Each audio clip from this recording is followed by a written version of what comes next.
Hey, are you a Raider fan? Are you? Question mark. We are, and we love the Raider Nation. We love the Raider Nation so much that we love to throw parties and events and reunions for the Raider Nation, and it's called the Raiders Fan Convention. That's right.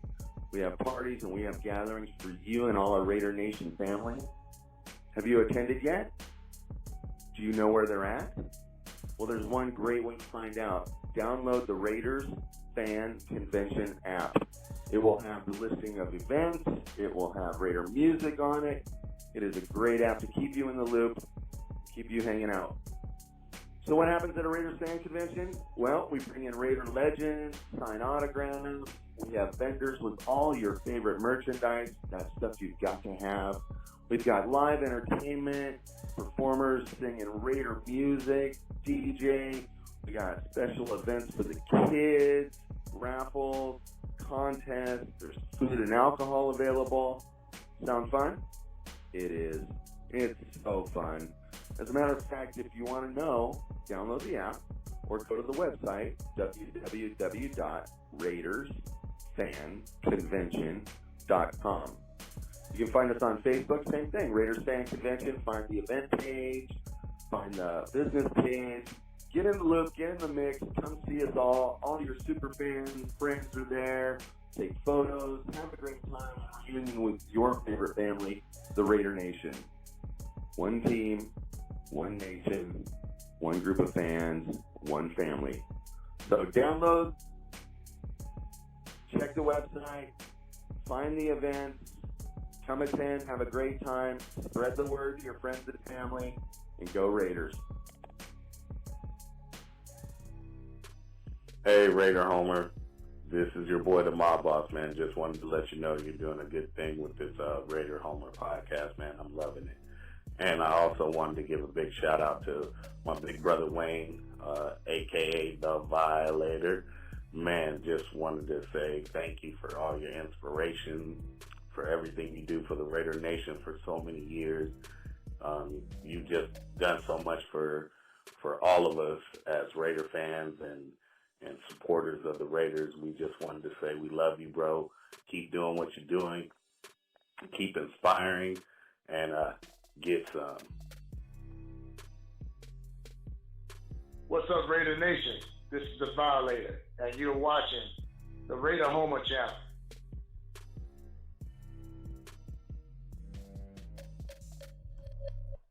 All right, hello Raider Nation.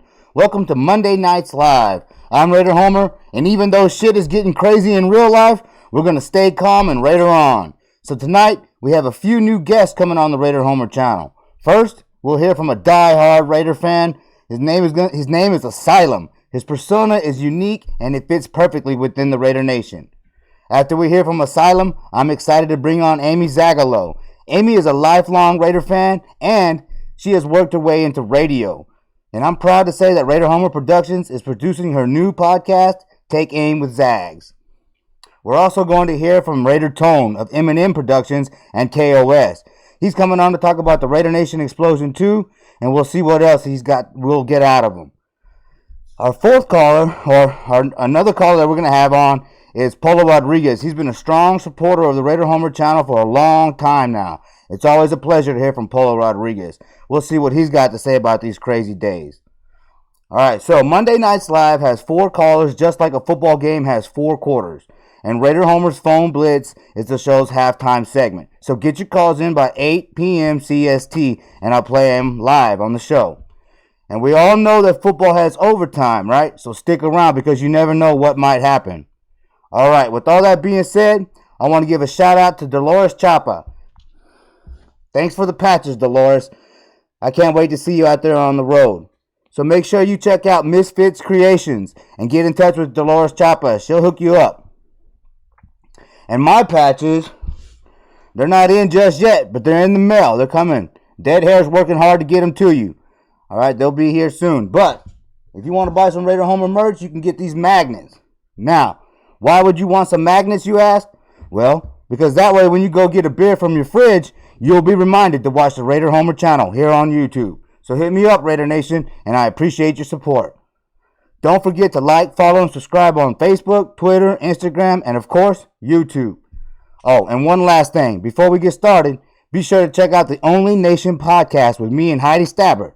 We put out that podcast weekly, and we talk about the Raiders. So check it out. And now, let's get to tonight's guests.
Okay, so. All right, Raider Nation, here he is, Asylum. You know, first of all, thank you, Asylum, for coming on the Raider Homer channel. For having me. Hello? Thank you for having me. Oh, I'm deaf. Sorry. All right, so It's okay. It happens. It's all that screaming from the games. You know, I know how it goes. Well, I was in a band too, so yeah, it's hard. I'm hard. Oh, well, that. All right, cool. So, since this is your first time on the channel, I want to go ahead and find out, you know, how you became a Raider fan, and I got a few basic questions for you. You know, and like I said, I always like to find out when and why my guests became Raider fans. So, when and why did you become a Raider fan? Well, I grew up in a family full of 49ers fans. Oh, I'm sorry. And, well, so am I, but it's okay. Somebody had to represent. And so when I was about probably 6, 7 years old, I started liking the colors going. And then in 87, when Bo Jackson got drafted, that was my hero, and that solidified it for me. And I've been a Raiders fan, a staunch Raiders fan ever since. You said Bo Jackson? Bo Jackson, that's right. Man, I'm telling you, everybody comes on the channel talking about Bo Jackson being their favorite athlete, and Raider too, you know. But yeah, he's mine, dude. I had the Bo Jackson autographed jersey up there, man. I flew to Industrial City, California, and spent $1,000 on autographs. Don't tell anybody though, okay? Yeah, I spent a lot of money on autographs, man. It was worth it though, dude, because that guy was special, man. He, you know, he was as big as Michael. He was bigger than Michael Jordan, you know, before he got hurt. Oh yeah, no, bigger. And if he did get hurt, I think he would have been the all-time rushing leader in every category. There was nobody who could stop him. Remember Brian Bosworth? He thought he was going to be able to stop him. What happened? He got run over. Yeah, yeah. Don't blaze over Bosworth. Boom. Have you seen my BoJack Fan ATX channel? No, I have not. Oh man, I'll send you a link, dude. I spent about 3 years developing that channel and producing videos, man. That's really where I learned how to make videos and learn how to edit and stuff like that. That channel, man, is my pride, you know, pride and joy. I definitely have to check that out. All right, cool. All right, so I was telling the Raider Nation earlier that your persona is unique. So let's find out how and when you came up with the idea for the Asylum persona. Well, the Asylum persona actually took me about 5 years to come together and everything. I had been hanging out and talking to super fans, you know, like Lady Change, Violator, Gorilla Rilla, Senor, Raider Pimp, and it just kind of became something I wanted to do, but I wanted to be different. I wanted something that nobody else had, and every time I came up with an idea, it seemed like somebody else had it or had something similar. And one day I was just scrolling through eBay, found a straight jacket, and had that thought. Everybody calls Raiders fans crazy. I'll show him crazy. Put him in an asylum. Jacket, ordered the straight jacket, took it to my mom. We talked it over, got the things going. And I think in 2014, when they were in London, was towards the end of the season is when I started getting it finished and decided that I wanted to start the season this way and not finish the season. And so I debuted in 2015. That's cool, man.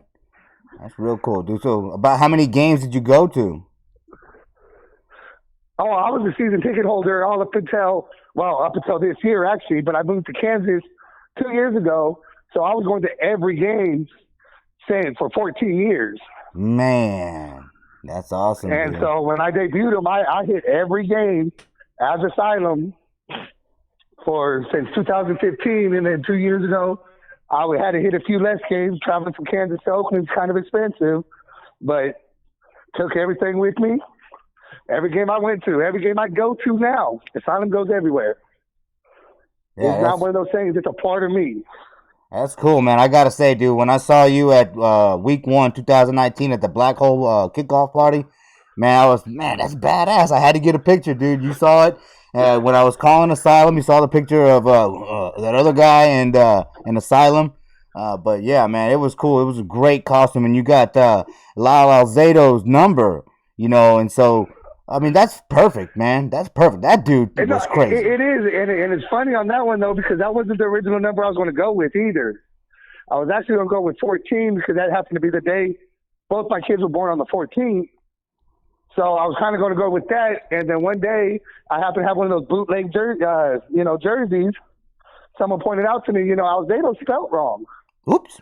I was like, is it? Took it off, and it was with 2 O's. They didn't have it. No. It was with 2 D's. They didn't put the O. It was double D. And I said, well, screw it. Guess what? It was the year I was born. Lyle Alzado. I can't think of any other Raider that's crazier than Alzado. Right. Cut up that jersey and started putting it together. That's awesome, dude. That's awesome. I mean, not to knock, because there's been, doubles, right, on some of the super fans out there. First there was Dark Raider, and then there was Darth Raider. There's Joker Raider and Jay Darius, excuse me.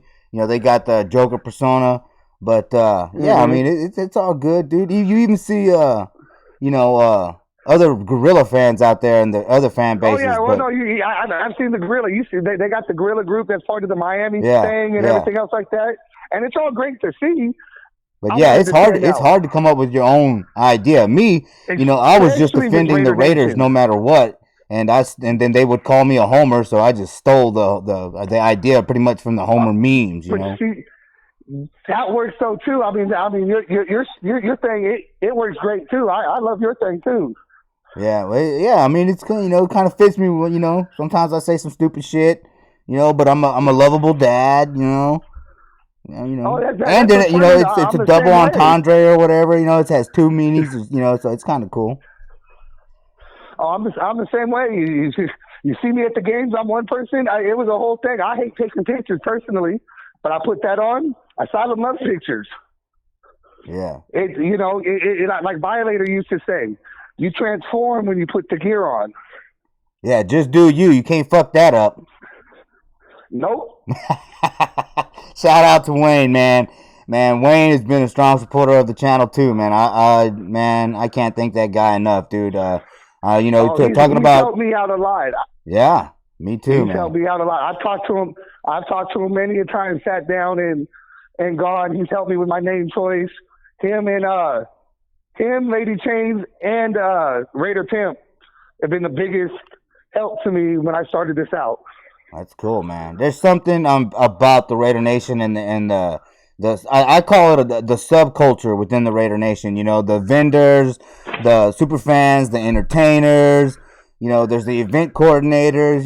But it's fantastic to be a part of. Especially with the clubs and all that, hosting the events and stuff. Man, it's fun, dude. It reminds me of a Comic-Con. It can be summed up in one word: family.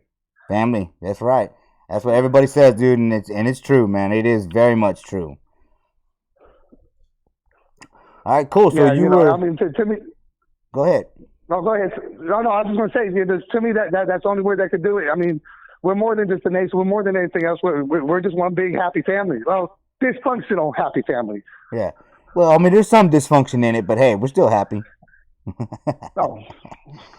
All right, cool. So you've been a season ticket holder for a long time, man. And the other night, dude, you were showing me your autograph collection, and I gotta say, man, that's a Hall of Fame autograph collection, dude. Tell the Raider Nation, some of the big names that you have autographs of, and tell some stories about those autographs.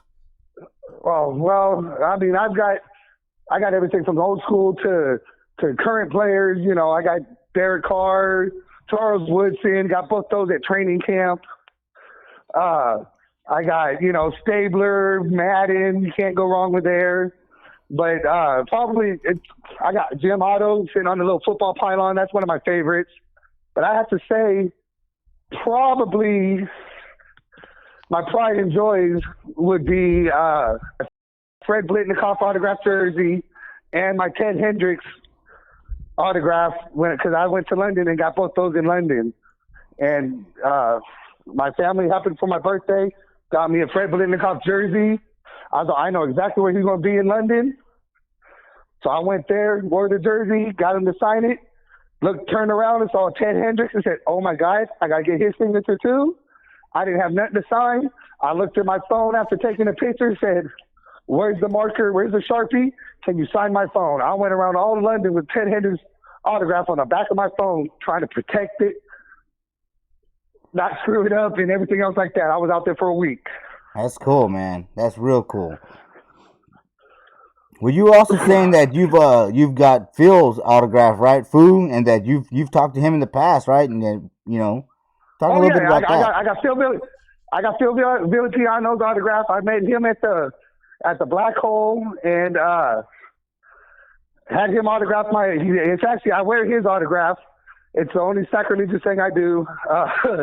I had him sign my straight jacket. And just so everyone knows, yes, it's a 100% real straight jacket. I had him sign the straight jacket. And I've actually seen him at tons of different events. Apparently I stood out to him that, he seen me without my gear once and still remembered who I was. I talk to his daughter all the time. I talk to him all the time. He's got some of the best stories. You want to sit down with somebody, sit down with Phil Villapiano and listen to his Raider stories. He's got thousands, and he could tell a story better than anybody I've ever known. I certainly would like to. That guy, I've seen a lot of his videos that he has out there where he's talking about the Raiders and such. Yeah, man, that dude still has the passion for the Raiders, man. No, he does. He loves the Raiders. One of the stories he had told one time and everything, he was talking about when he got drafted, that he was praying and hoping that he get drafted by the Raiders. And when it happened, he said he didn't know how to react. It was a dream come true. And he said he jumped on a plane right after that to get out to Oakland to go get started and everything. That's how much he wanted to be a Raider. Man, that's cool, man. We need more and more players like that, to get back to the glory days, And then they're starting to come around. Get there. We're getting there. We're only a few players away from being a dominant team again. Hey, I mean, and we're right in the middle of free agency, so now's the time, Oh, free agency draft. I love what they did last year's draft. I hope we can keep it up in this year's draft. I think one of the best things that we did was bring on Mike Mayock as GM. Yeah, man, that was a great decision. I mean, Reggie worked his ass off, but it didn't quite work out. And Reggie was what we needed for the transition. Yeah. And start getting us to winning ways. But Mayock has an eye for talent. Yeah. And that's what you need right now, an eye for talent. He sees it out of Max Crosby, 4th round. Yet one of the best defensive players we had for the year as a rookie. Yep. I have high hopes for him. Nobody else saw it. They picked him up, and look at him. Well, there were people questioning not only the Cleveland Farrell pick, which that's still to be determined, right? But they were questioning the Josh Jacobs pick too, right? Saying that they reached on him, but that was not a reach, Well, Josh Jacobs, he did his thing. I love the way he kind of reminds me a little bit of Bo there. He's not as big and everything, but He just like Bo, he drops that shoulder and takes that hit. He's not afraid to lay down the hit. Yeah, and he can run in the middle and he can run outside. You know. Oh yeah, and he can catch. Right, he's got and good he hands. Can catch. Yep, right. You know, we get him a complimentary back to go with them. Run game solid for years to come. And as far as Farrell, he started coming up there towards the end of the year. I think him and Crosby is a good mix. Get another lineman up in there with them, and Farrell is going to show you why he was drafted where he was drafted. Yeah, man. I mean, I still believe in Farrell. You know, I'm just pointing out that there were a lot of people knocking that draft. You know, and now it's one of the better draft classes that we've seen in a long, long time. You know. Oh, in a long time. Yeah. I mean, the next best one, and it was only 2 players. Yeah. Was when we drafted Carr and Mack. Yeah, Carr and Mack. That was, you know, and unfortunately, Mack didn't want to stay with us, so yeah. We don't need that. Bye. Oh well. All right, now you were a season ticket holder for a long, long time, right? But so tell us, how did you feel about the Vegas move? Oh, see, that's where it gets weird for me. I was actually in a magazine that had you hold up a piece of paper. You wrote down on the paper how you felt about the move when it was announced. And the word I chose was hurt. I was hurt when they moved. But I am originally from Vegas. So for me, after getting over the initial shock, I am okay with it. I'm not going to say I'm happy with it, but I'm okay with it. They deserve to stay in Oakland. It's an Oakland team. They will forever be Oakland Raiders. But my hometown getting my team, Vegas is better than L.A. That's how I look at it. Oh, man, don't get that started over here, man. Come on, man. I know a lot of L.A. fans. Don't get me in trouble, man. Hey, it started with L.A. for me, too. L.A. is our second home. Yeah. Now we're going to have a third home.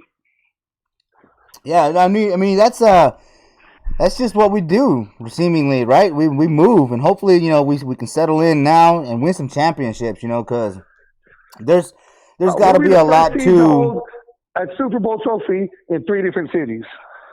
That would be cool, right? That would be real cool, man. Oh, it will happen. I have faith in the way things are going. We're headed the right direction. All right, cool. We're headed the right direction. So, well, with that being said, you know, we were just talking about the 2019 draft. Are there any particular players that you're looking at for this year's draft? Well, we need to draft strong. We need a wide receiver. I wouldn't mind taking, you know, CeeDee Lamb or Judy. You know, they're both strong. Even what is it? Ruggs, is it right? Ruggs, I think is his name. Who? You know, Ruggs. Oh, Ruggs. Yeah. Maybe. All right. Who else? We just need to draft what we need. Pick up a linebacker. I couldn't even tell you who's great to pick up, but we need to continue the way we're going and get people who want to be a Raider, get people who are going to put the work in, who are good foundation players, and we could play around. Hey, man. I'm with you right there, man. Preaching to the choir right there. Continue what we've been doing and go. I mean, there's so many players out there, and there's so many overlooked players, and the Raiders are known for picking those players that people are saying, what are you thinking? And turn out to be Hall of Fame players. Yeah. It's happened, and, you know, I think that Mayock, like you're saying, man, he's got that eye, dude, so it's going to continue to happen for us. We're going to get those type of players. I think Renfro, man, I'm high on that kid, Renfro? man. Oh, you know, he's the next Fred Biletnikoff. 5th round pick? Huh? Oh, yes, 5th round pick. Yeah. And I agree. I actually say to Biletnikoff, I mean, you get it near him and he catches the ball, and then he can make big plays after it too. Yeah. And for being such a small guy, he ain't afraid to take the hit. Yeah. Or come back after breaking his ribs. That was what was key in my mind. I was like, are you kidding me? He got hurt? Yeah, but he finished the game, then he came back, 3 weeks later? Yeah, 3 weeks later, something like that. Yeah, I mean, that's the kind of players we need to continue drafting. All right. You know, don't worry about what big school they came from. anything else like that, because you know what? There's a lot of good talent sitting in these smaller schools, and we've been proving it left and right that a small school don't mean it's not. You know, they don't have the talent to play in the NFL. Yeah. All right, cool. So you're a member of TBH, the Kansas chapter, right? Yes, I helped get that started out here. That's cool. Well, tell us a little bit about that chapter. Oh, it's you know, we all here there have the same mindset. We're trying to bring a little piece of Oakland out here to Kansas and everything. We want to show, as we like to put it, we want to put that black spot in the kingdom. We want to show them there's a nation in the kingdom, and it's always going to be Raider Nation right there. Like, we'll build a wall. Yeah, put it this way: you see that sea of red, but there's always going to be that little black spot right there, and it's always going to be the Raider Nation. We're here to stay. We're proud, and we walk around here saying "fuck the Chiefs." Fuck the Chiefs, man. I hate the Chiefs, man. I hate them with all of my black little heart. With a passion. You know, I hate them, and I come out here. I walk out the door Raider gear. My truck Raider gear. Everyone says, "Oh, I'm sorry you're a Raiders fan. I'm sorry you're a Chiefs fan." I'm pretty sure they got the one up on us right now, but we're gonna come back and punch them in the mouth. I hear all about that. 50 years. I keep telling them, yeah, okay, in another 50 years you'll be talking to me again. Mate, if you're lucky. If history goes the way it goes, we'll get 3 more championships. And in 50 years, they'll get their 3rd, and we'll be sitting at what, 6th? Hope so, man. I hope so. You know, I would love to see 3 championships in my lifetime. You know. Oh, I would love to see it too. I mean, I'm telling you. You know, I'd love to be able to go to at least one of those championship games. Yeah. You know, I wish I could have gone to the AFC Championship. You know, I damn sure wouldn't want to go to the Super Bowl in 2002, but I wish I could have seen the AFC Championship. You know. Oh, you know what? If I had an opportunity, I'd have gone in 2002 anyways. You know what? You know, we got hosed because of our coach in that game. You know, the better team won that day, but just to be able to go and represent my team in the Super Bowl, win, lose, or tie, you know, we're Raiders till we die. Oh, man, you just put me to shame with that, man. Oh, my God. I would have gone to the Super Bowl, too. I changed my mind. I don't know, dude. I was curled up in the fetal position for like 2 weeks after that Super Bowl, man. If I would have, traveled over there, dude, I would have recovered. It hurt, and it hurt bad, and especially with how bad we got beat. But oh, my God. What? You go back to all the times before we even won our Super Bowl. The Steelers did it to us for many, many years, and then we finally got going, and then nobody could stop us. That's all we got to do. We got to get that train going, because once that train gets moving, we ain't stopping. Choo-choo! Taco, taco, taco, taco, taco. Damn right. Choo-choo! All right, cool, man. Well, I want to thank you for coming on the Raider Homer channel, dude. But before I let you go, tell the Raider Nation where to find you on social media.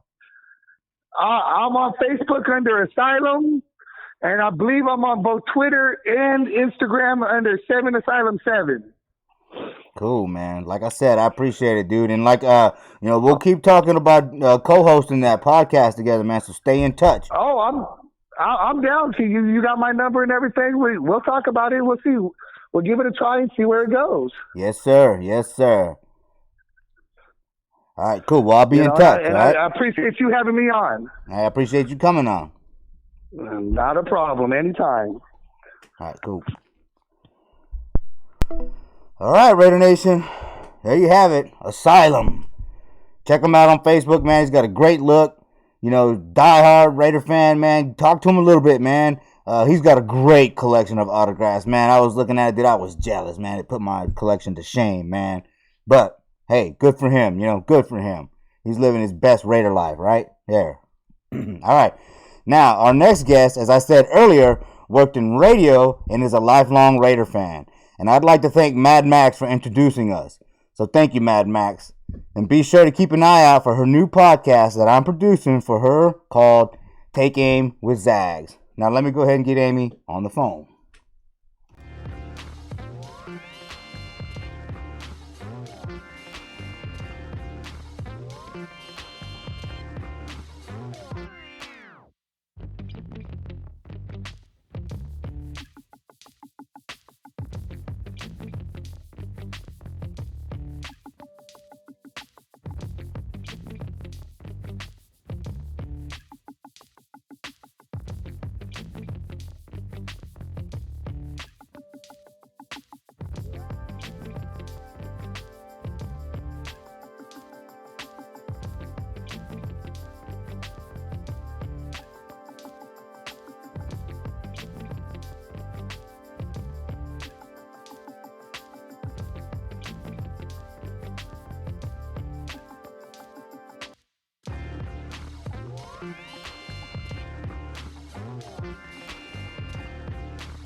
All right, Raider Nation, here she is, man. Like I said, I'm excited. I'm producing her new podcast, Take Aim with Zags, Aimee Zagelow. How you doing, Aimee?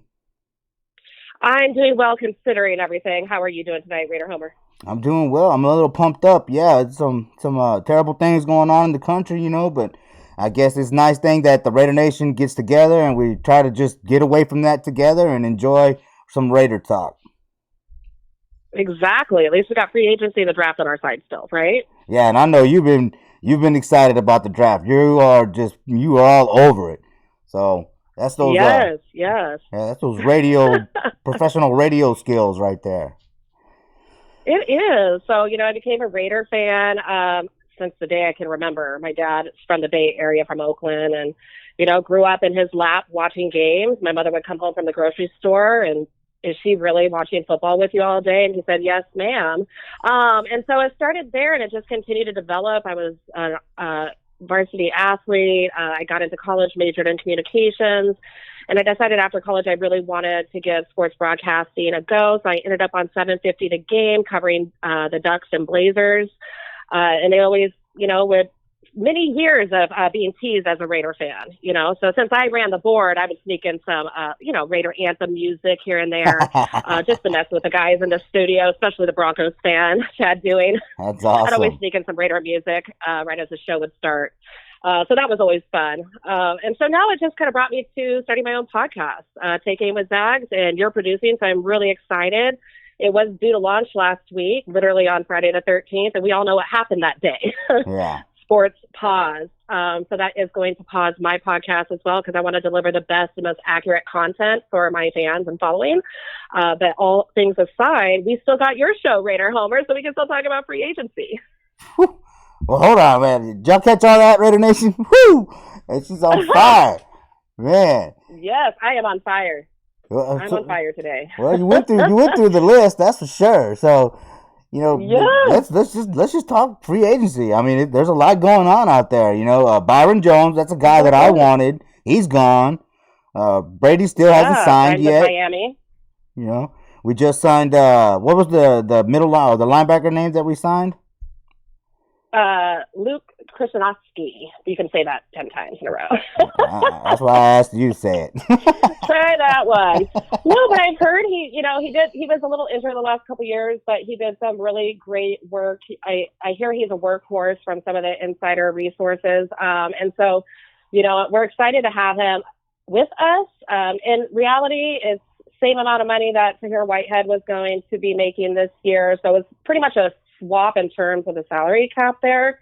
And I know we were really close on getting Byron Jones, but, the money tag on that of $20 million and $40 million in the first 2 years, that's a pretty heavy, that's pretty heavy money for a DB. Yeah. We kind of know that as Raider fans, how that worked out for us in the past with Sean Smith and D'Angelo Hall.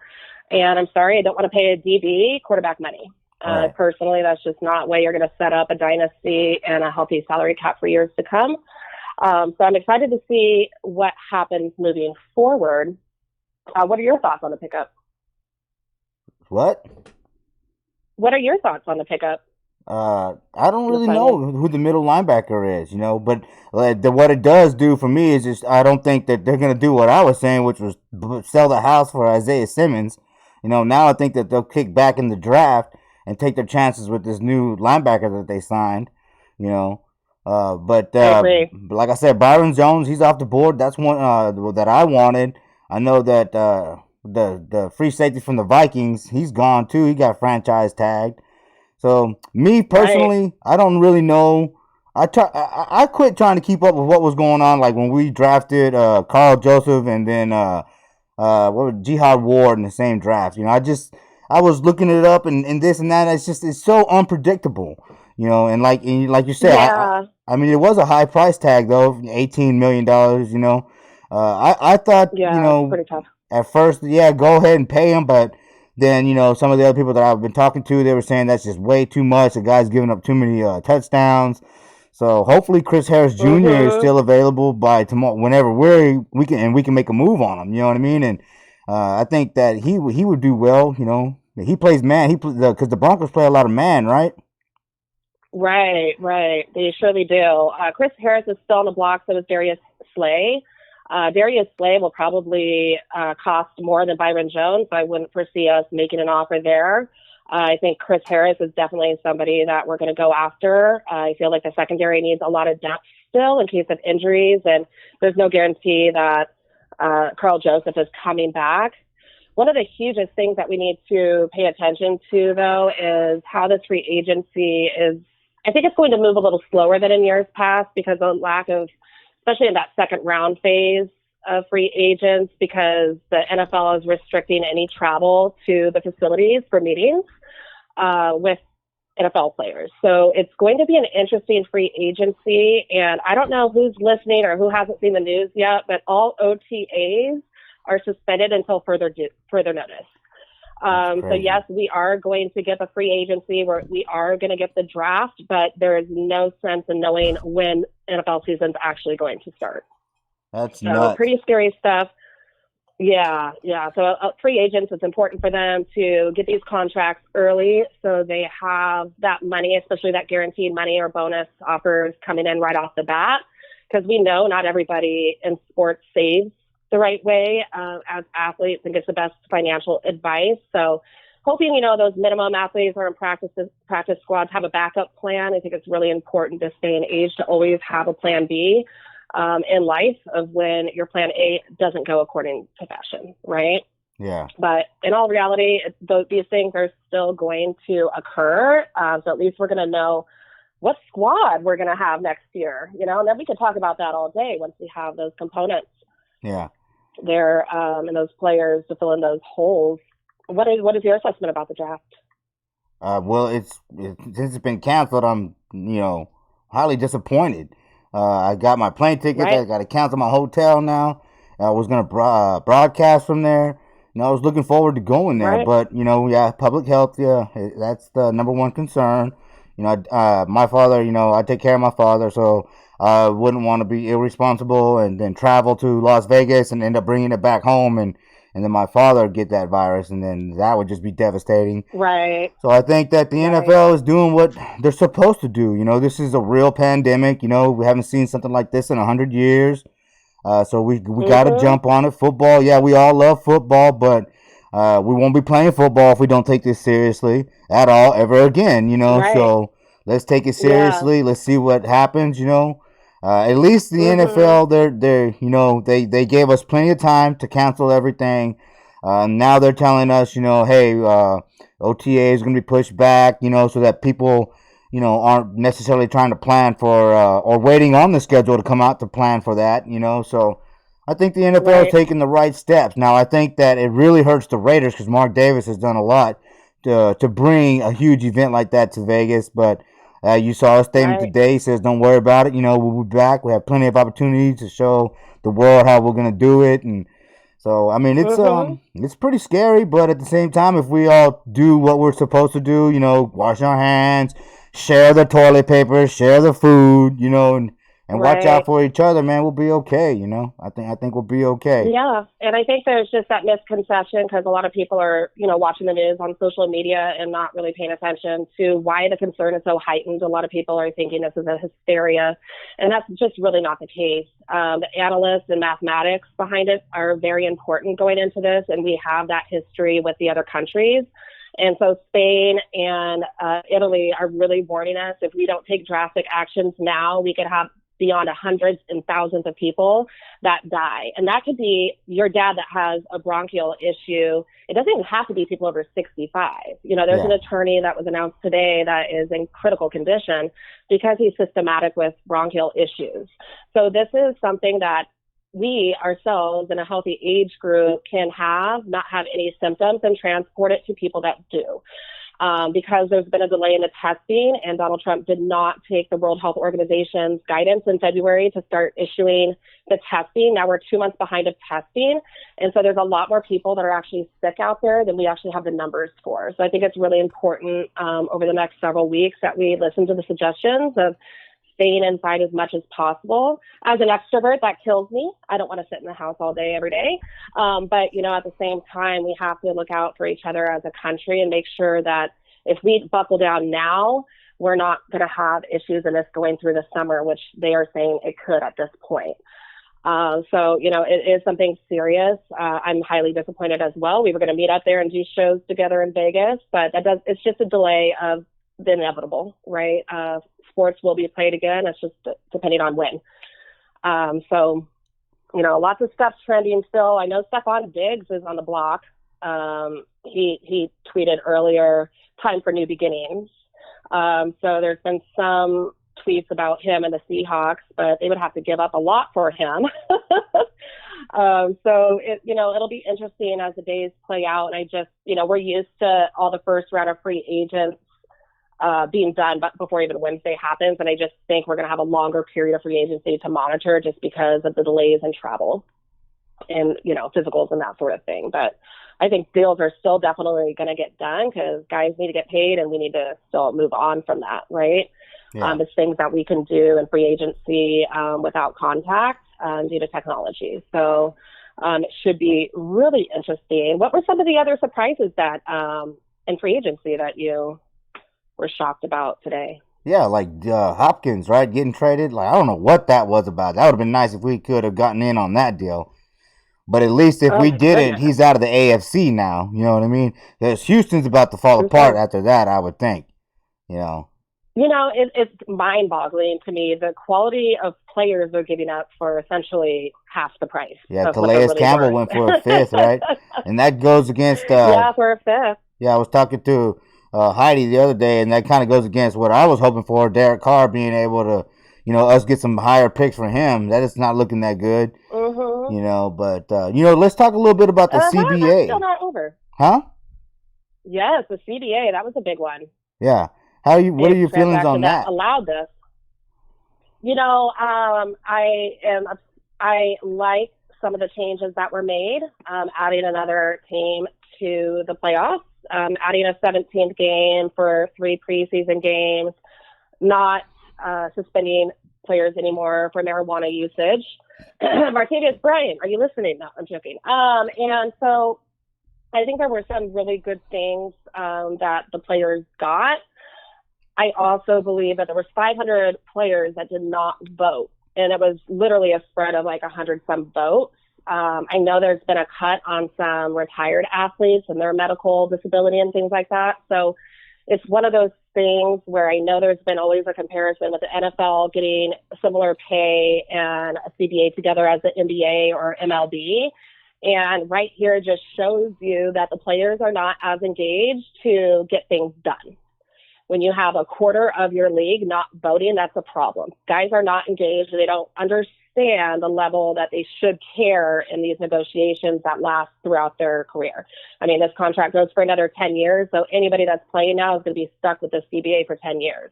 And if you really care, you need to vote. I mean, exactly like, the United States presidential primaries coming up. If you care, vote. Get out there and vote. And I think this goes the same way for the NFL. What are your thoughts on it?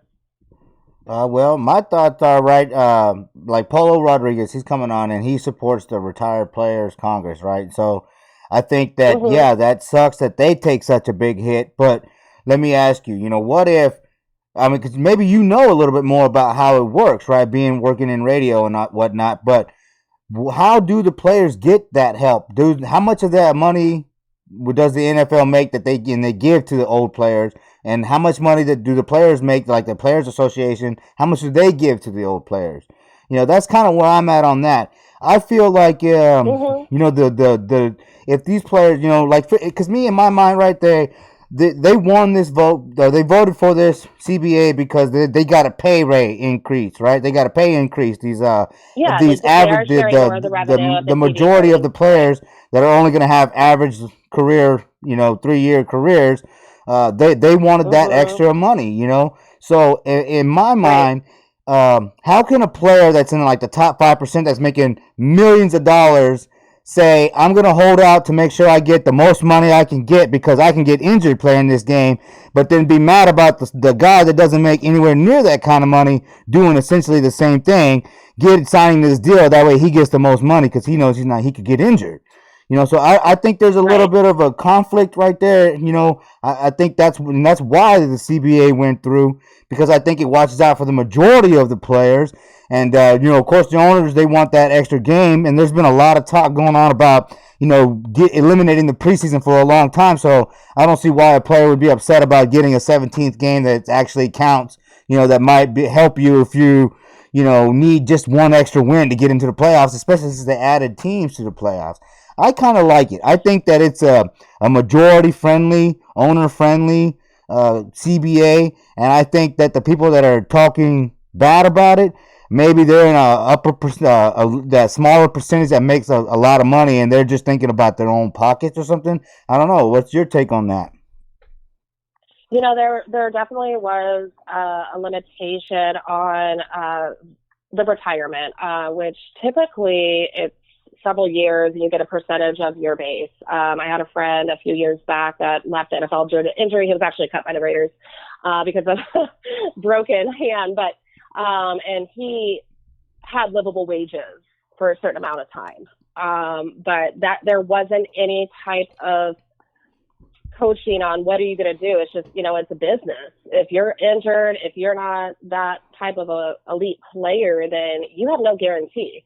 So it's one of those things. I'd have to read in a little bit more about the details of the insurance, which is kind of hard to find right now. I like how they say all the good talking points of the CBA, but it's really hard to get into those details that are not so great.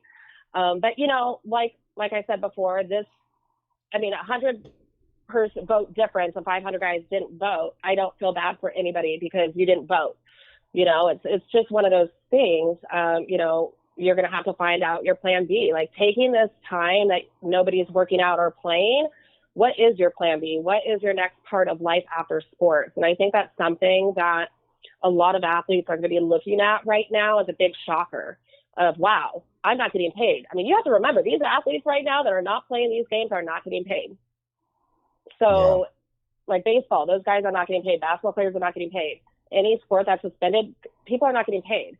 So you have to realize at this point, this is a huge awakening moment for a lot of athletes in the world to really assess their life after sports and to start working on things that they could, you know, be putting in place in lieu of, you know, being a professional athlete. So, I mean, it's not even, it was 1,019 to 959. That was the vote. And 500 people didn't vote. So that could have went either way really easily. So, I mean, it's too late now. We're playing at some point this year. It's in place. I think there's a lot of good points, and I'm sure there's some not so great points as well in terms of kind of the smaller athletes, you know, the minimum players. So it's going to be interesting to see how it pans out. But, you know, we all have a choice on what we do with our careers, and you can decide to play football or not. I mean, it just comes down to the logistics of how bad do you want it, you know? Yeah. Yeah, I mean, it's we'll see. We'll see how this goes. I mean, I'm just excited that we get more Raider football. This just in. Huh? Breaking news. The Raiders are pushing to close out a deal with quarterback Marcus Mariota per Mike Garofalo. Sources tell me Mike Mayock's number one ranked QB in his NFL coverage that year in 2015. Mariota? And Ian Rappaport just put in Raiders have eyes on Marcus Mariota. So this could be a very solid backup for Carr. And I think I just got the goosebumps because I'm a Ducks fan, and this would just warm my little heart. I don't know about Mariota, man. He got beat out by Tannehill. I think that's a mistake. That was a little different. I don't think Marcus Mariota ever had the support. I mean, he went through 3 or 4 different coaches.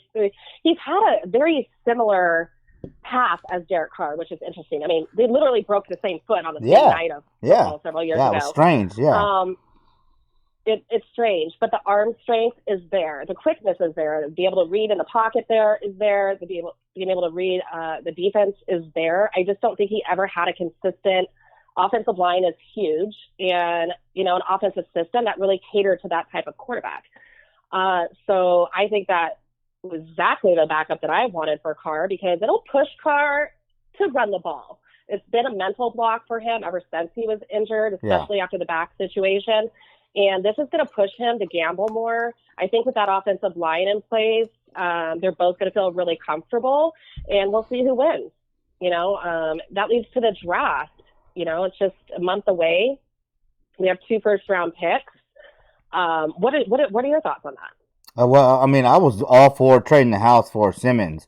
I think, considering that 2019 was such a successful draft, I think that what we can do is we can trade what we need to do, trade what we need to trade to get Simmons, which is this kid, right? He's got all the measurables, right? But then he's also got the football IQ to play multiple positions, but not just multiple linebacker positions, but he can play in the secondary and a linebacker, and that's the kind of guy we need, right? Because then if you could, you can imagine, being in a certain package where he kind of drops back to the safety, and you bring in a thumper, that's gonna hit the middle of the pocket and try to break it up, and he can drop back and cover that middle of the field that where Mahomes loves to attack when he runs to the right and throws back to the middle. So I'm all in for him because I think if you get that kid and you can get, I was saying Byron Jones, but he's gone, but you can get a true number 1 cornerback in free agency,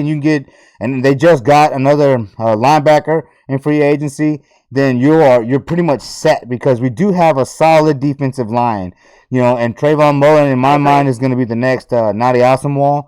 And I think Eric Harris, has shown that he has enough ball hawking skills to really excel with a player like Jonathan Abrams, So I think that the defense, the personnel on defense is a lot better than what they played last year. Just think that it was an injury issue. Everybody was getting hurt and things like that. And I think if you just get a true number 1 cornerback and trade the house for Isaiah Simmons, and then just go ahead and try to hit the reset button next year in the draft, I think you're gonna win at least 2 to 3 more games, right? Because we were 7-9 last year, so if we can get that good middle linebacker that can cover the middle of the field, we can get those 1 or 2 wins, hopefully 3 wins, and now that there's going to be an extra game and extra teams in the playoffs, that's something that's very easily attainable, I think, if we get the right I agree. linebacker. And we're not going to be traveling as much this year either, and so I believe with a friendlier schedule, that would help out a lot. That would have been 2 games right there for us, I think. And then just let the quarterbacks go to battle. I see us with the first pick taking a linebacker, the best one on the board at that point. I don't think we're going to trade up in the draft because there's enough talent to fall down. Mayock's that type of guy, and Gruden, I'm going to take the best player on the board and also fulfill the need. So just depending on who's there, I don't think we take the wide receiver high pick like that. We wait till 19th, and in fact, I see us trading down from the 19th to get a second round and a later first rounder to still get that wide receiver, and then have a second round, which right now we do not. So I can see something like that happening, but I don't see us trading. I don't see us giving up too much to trade up into the draft from the 12th spot because there's just a ton of talent out there, a ton of quarterbacks, a lot of wide receivers, linebackers. So it's a really good draft for us because those are all of our weaknesses. So I think with the draft, we're going to get some really good talent in, and I trust in Mayock. I'm like, Reggie, sometimes you would just scratch your head, like, what is he thinking? And after, fast forward after his regime, and he wasn't thinking well. We can tell his assessment wasn't really where it needed to be. Reggie saved us from salary cap hell. He did do that, but I think in hindsight, signing DJ Hayden was probably a mistake, even though there are some numbers that came out to show that DJ Hayden was he didn't commit as many penalties in Detroit as he did in Oakland. We all remember that report, but I think one of the biggest things, right, was like, well, when Reggie tried to make a move, or when he did make a move to get Connor Cook, expecting to be able to flip him into some picks in the future, and he missed on Dak Prescott. I think things like that, in hindsight, are why Reggie, should have been replaced and was replaced. Of course, it's kind of rough to sit there and say, well, in hindsight, because in hindsight, I should have done better in my life, but whatever, But as far as the Raiders, man, I think that Mike Mayock, Reggie McKenzie came in and saved us from the salary cap hell that we were in, and now Mike Mayock has us poised to win. Mm-hmm. I agree. I mean, Reggie did a lot of good things. He's a player's guy. Guys like to, be around him, speak with him. He was able to get contracts done, set up the salary cap for success because, Al Davis liked to spin. He didn't care. And he led us to there. Gruden gave him 1 year to see what could happen, and it just proved after 1 year, like, you know what, this is just not the direction I see the team going, and I want a little bit more control and bring in my guy. And what better guy to bring in than Mike Mayock? I mean, our draft last year was so great. I'm excited for this draft. I think after this draft, we are playoff bound for sure. It'll be really interesting once we draft the quarterback. I'm still hoping we can get Jalen Hurts in the second or third round as the third to kind of fight over that first spot. You got to develop. You got to remember, Gruden's playbook is insanely intense. Okay.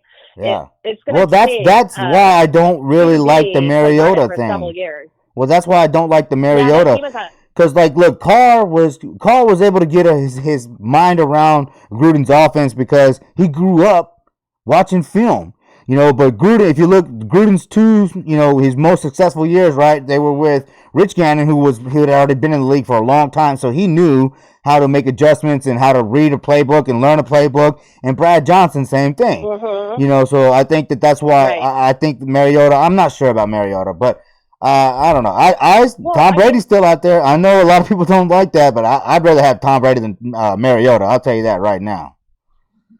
Mariota was a smart guy, though. He had over a 3.2 GPA. He actually gets the award. He came back to get his college degree. He could have left early like Herbert did and did not to get his degree. He's a very smart kid. He's a very hard worker. He's a little bit more of a quieter leader in terms, but he leads by action, right? I watched him for several years with Oregon. I did not miss a game.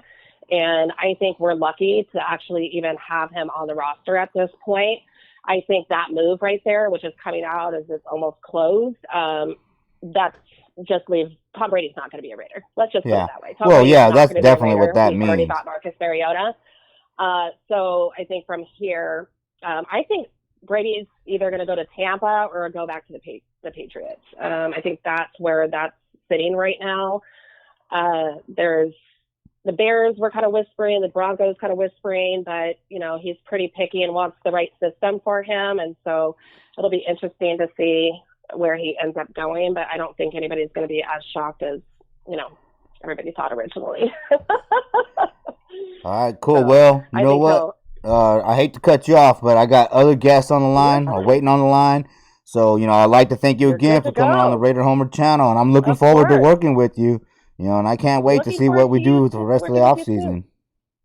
Exactly. And Marcus Mariota is closing the final deal with the Raiders. So, hey, at least I got to announce that breaking news. Right? There you go. Hey, you know what? And I'm going to give it a chance, right? Because if he's a Raider, he's a Raider. You know what I mean? But because he did take the Titans to the playoffs. So, maybe he can be that fire under Carr's ass that we need. He did. He knows how to win a Rose Bowl. He knows how to win in pressure. So just wait, Raider Nation. I think you're going to be a little surprised what Marcus Mariota can bring to the table. All right, cool. Now, before I let you go, tell the Raider Nation how to find you on social media. Yes, you can find me on Twitter and Instagram with Aimee Zags, at Aimee Zags there. And my name is spelled Aimee, for those of you that do not know. So Aimee Zags. And then Facebook, Aimee Zagelow. And be prepared. I will have a podcast out, Take Aim with Zags, out eventually as soon as we get rolling with sports again. Thanks for having me on. Hey, no problem. Hey, you know what? The door is always open, all right? Thanks, Raider Homer. Got plenty of time. All right. Gotcha. I appreciate you. Have a good rest of your evening. Go Raiders. Go Raiders. All right. Take care. Bye-bye. You too. All right, Raider Nation. Like I said, man, You heard it. That girl, she talks about as fast as I do, man. We're ready. We're ready to talk about Raiders all the time, Raiders. So make sure you subscribe to her on. She's gonna have a YouTube channel. When Take Aim with Zags comes out, make sure you subscribe and be on the lookout, dude. I'm proud to say that I get to produce her podcast, man. That's an exciting venture for me. She's worked in radio before, so I can learn a lot from her, guys. So show your support to her. All right, so. Now, it's time for the Raider Homer phone blitz.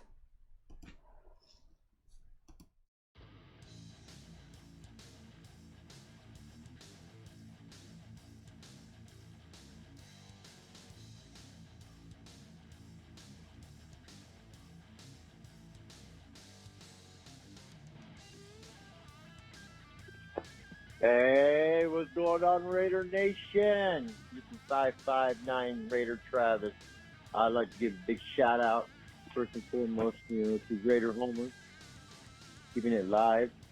And I'd also like to give a shout out to all you super fans who are truly the diehards.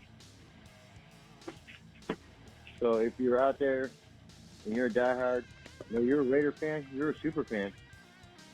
Anyways, I'd like to bring upon some information. The events coming up, as far as I know, have not been canceled, are the Six Flags Raider Nation style takeover. That's going to be Saturday, September 5th of 2020. Get a hold of Southern Cal Raider Nation. Get your tickets. Really good, really fun, family orientated. Coming up Saturday, 28th of March, there's a Easter picnic, Raider Nation Easter picnic. That's also going to be down in Whittier Narrows Regional Park. So save that date, get a hold of someone. As far as I know, it's still going on. Got the Raider Nation Summer Kickoff coming up May 16th. 2020.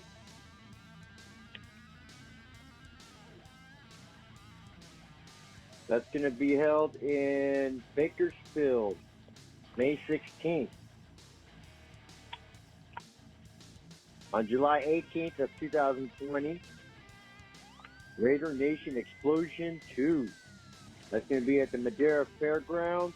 Get your tickets. Get them in advance. They're $10. Get a hold of Raider Mob Boss, Big Tone. Just get your tickets. It's going to be a lot of fun activities and family oriented there. If you're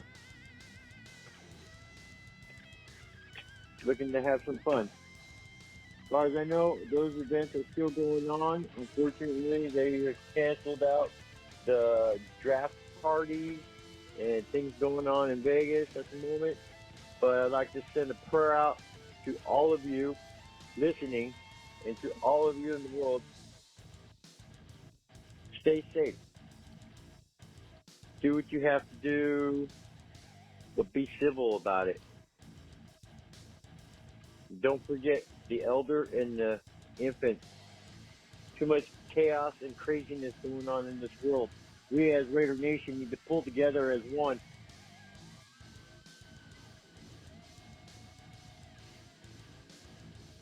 Hey, Raider Homer, this is Houston Raider Steve. You mentioned if I know anybody that had cancer. Yeah, a friend of our family had lung cancer from lifetime of smoking, and he was diagnosed as having cancer, and he just couldn't do things, and he was gone in 6 months.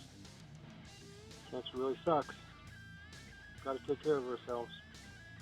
My dad was a 2-pack-a-day smoker for 40 years and probably took 10 years off his life. So I'm not a smoker. So anyway, really hurts everybody that touches the path of a person with cancer. It affects all of us, dear friends, your family, and loved ones. So it's a really horrible disease. God bless and go Raiders. Bye.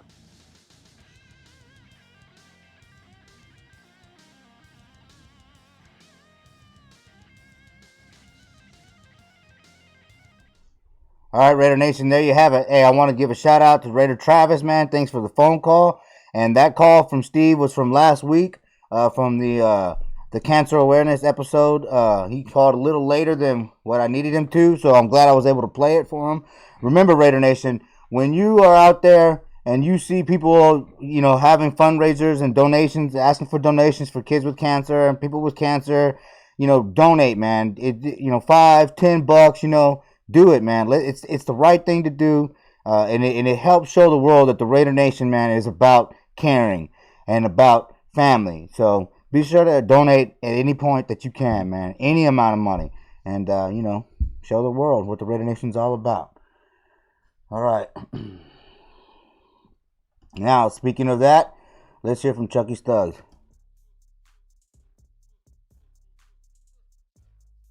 Good evening, Raider Nation. I am honored and excited to be here tonight, and we want to thank Raider Homer for the invitation and opportunity to tell our story. My name is Beverly, and I am the co-owner of the new brand designed especially for you, Chucky Stuggs. We personally developed an original logo for all of the OG fans and an exciting new one with a Vegas flair. We hope you love them as much as we do. We started this brand with a clothing and accessory line with the goal in mind to help support us. I was diagnosed with stage 4 non-Hodgkin's lymphoma in 2015. This particular type of cancer is in my blood and bone marrow and is not curable. It can go dormant and flare back up. Is it a chronic type of cancer needing ongoing, lifelong, intermittent treatment? This blood cancer has also caused acquired hemolytic anemia and cold agglutinin disease. These are being treated with chemotherapy as well. I was a single parent of 2 daughters when I was diagnosed. It was a physical, emotional, and financial struggle. There were several local nonprofit organizations that were an enormous help with Christmas gifts for the kids, hygiene supplies, food, and helping pay small bills. Because of the impact and the help we received, we were able to survive until I was approved for disability. Our aim is to donate a portion of our profits back to these charities that were there for me when I needed them. These places need us to be able to continue to help all of the parents still being diagnosed with cancer every day. I know what it means to be a fighter and to so far survive and to still be here to make a difference for others. After I met my soulmate Norman and I was medically stable, we were able to work on building Chucky Stuggs. The idea was his dream, and together we put it into action.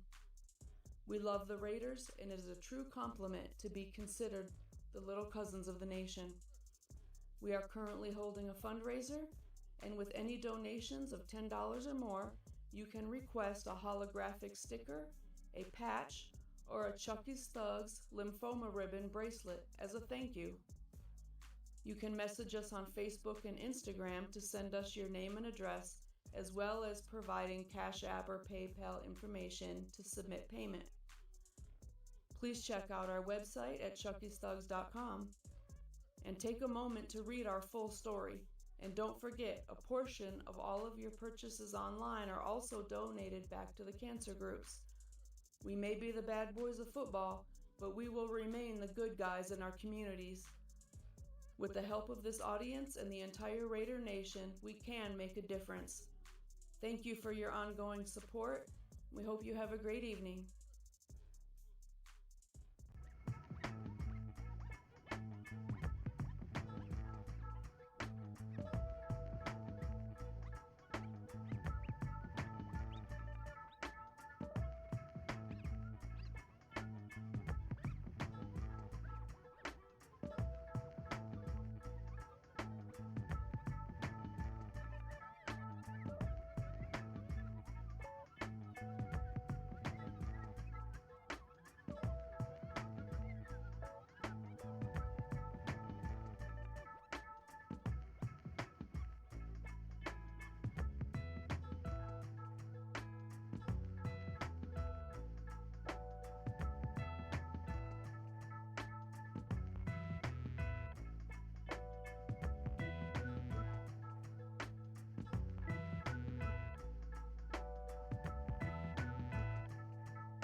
Hey, guys, okay, live? Yeah, we're live. We're live right now, Raider Nation, with Polo Rodriguez, a.k.a. Fireman 4. Polo Rodriguez is the president of the Santa Maria Black Hole chapter, man. So, hey, and he's also been a strong supporter of the Raider Homer channel for a long, long time, dude. It's always great to hear from you. How are you doing, Polo? Great, Homer. It's an honor to be back with you again. I love hearing your show and try to get the information out there, at least the most current stuff we have going out. Yeah, man, there's some crazy days going on right now, man. Before we get into that, we can talk a little bit about that. But before we get into that, earlier I was talking to Aimee Zagelow, right? And she's a podcaster. She worked in the radio. She's a lifelong Raider fan. We were talking about the CBA, right? And that in the new CBA, the retired players, they kind of lost out in this deal. And so I brought up the question, what do today's players do for yesterday's players, the retired players? And you were just telling me that you can pretty much answer that. So please explain to the Raider Nation how that works. Okay, so the Retired Players of Congress, it's a non-profit for the old players, right? The men that created the game, that's their slogan. So you're looking at guys from the Bob Grants, the Mark Fleming. These guys are Super Bowl one. I mean, they're from the Ice Bowl. And actually, we talk guys like Mark Fleming. He's got 2 world champions before there was a Super Bowl. So these guys, they're literally the men that created the game. So you almost got to go back to the railroad company. So right now, every time there's a fine, the NFL, they'll fine you for wearing the wrong color socks, right? Uh-huh. You talk to a current player there, says, hey, on a regular game, they're going to get fined $10,000 here, $5,000 here. The players are getting fined almost for everything, for being late, for non-talking. Marshawn Lynch used to always fined for the interviews, but for not standing right, for the socks, there's always a fine. So what happens is there's a lawsuit going on right now. Ron Brown played for the Raiders, played for the Rams, is part of the Retired Players of Congress. So what happened right now, if you get fined in the NFL chooses what charity your money goes to. And generally you look at the NFL and they give majority of their charity, they work with the United Way. And that's where most of the money goes to, if not all the money. So what happens, the railroad did the same thing with safety violations. So what was happening is, as an employee for the railroad, if you get fined at work, you have to pay, and the railroad would decide where your money would go to. So what they're doing right now, the employees sue the railroad because at the end of the day, they still pay taxes on that dollar, which means the railroad employee, deserves to, whatever charity he wants his money to go to, that's where it should go to, because at the end of the day, you pay taxes on it. Go to court, and they beat the railroad company.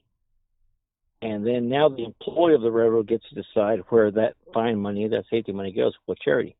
Well, in the NFL, that's currently going on right now, that lawsuit, so that the current NFL player can choose where that money goes to. There hasn't been a final decision on it like that, but what our hope is with the Retired Players of Congress is that money from the fine will go into the Retired Players of Congress, which will then, at that point, go to help out the men who created it. So that's kind of like where today's current player is. That's what we're hoping in long term where that will change. And that, obviously going through litigation. Okay. So they don't really pay money into the Retired Players Congress by their own choice? No. So right now, because remember, the Retired Players of Congress buy stuff like at Fanatic. The Retired Players of Congress, they make most of what you buy at Fanatics, from a hats to the a lot of the jackets, a lot of the jerseys. So it goes from Retired Players of Congress, and they fund that. So then 30%, I want to say it's 30% of the profit automatically goes to all the retired players. So that's, they fund themselves. But yeah, the only thing current players do is some of them, not all of them, some of them will go out and help and support their cause and get the word out. And believe it or not, there's a lot of players that are retired and they're not even part of it. And the crazy thing as fans is, at least from the black hole perspective, our goal was to get, if you're going to buy the gear anyway, buy it direct from the retired players of Congress. Because if you buy it directly from them, I always show the example of the Willie Brown jacket. I have one of the Willie Brown jackets. So it's a custom-made jacket, but I knew when I bought that jacket that Willie Brown got $200 from that jacket I bought. That's cool. But at the same time, when you open it up, his autograph's inside my jacket. That's cool. So it's a cool jacket. It's a custom jacket, and it's for the Raiders, Willie Brown at that point was the only, because you have to be a Hall of Fame player to get a signature jacket. Well, this next go around, we've been, I think Rosa Gear's in it, and then we just going to announce it, but we got Tom Flores in there. So Tom Flores will hopefully have a signature jacket if everything works out good. We have four retired players that are not Hall of Famers, but like I said, have big names and that deserve a signature jacket. So as fans, we petition the retired players of Congress, and with Tom Flores, they agreed, and we talked to Tom, and hopefully it's all going. We'll be able to get a signature Tom Flores jacket. Now, you are a Sanger banger, right? I was name dropping you Correct. on the Only Nation podcast, bro. So I just want you to know that. Make sure you listen. Thank you. All right. Appreciate it. But y'all are Sanger bangers, and you have a really strong relationship with Tom Flores, right? Well, you know what? We know Tom from we were kids. We were growing up. Obviously, like coming from Sanger, there's only one high school in Sanger, and our field is Tom Flores, our football field. So, and I mean, he would go back. He would take Plunkett and the guys in those days, and it's our teachers for fundraisers. And Tom's always been huge in the community. So I remember to us at pep rallies, and he's always. I mean, he was still doing blood drives in Sanger last year. So that shows you his ties to the community and always going back and helping out. But yeah, so if you grew up in Sanger, you know Tom Flores, and Tom Flores knows you. That's awesome. That's real awesome. And now you are also having Tom Flores as a guest at the Santa Maria Parade, right? Yeah. So we'll look right now. May 30th we're still looking at. It's still scheduled. We're going to have Tom Flores. And what we're going to do is we're trying to do right now, again, approved through the mayors, is we're going to actually give them the key to the city, and we'll have them here at our parade, and we'll have them here for some autographs also, including, I mean, we're going to have some great players, like Ron Brown will be here, Mark Fleming, Bob Grant, Reginald Grant, Joe Sweet, Harold Jackson. So we do got some huge players that come down. We got two current players. That all depends with everything going on. But as right now we got two current players that have it on the calendar. We're just waiting to get 100% confirmation before we start, just in case something happens with the team where they can't show up.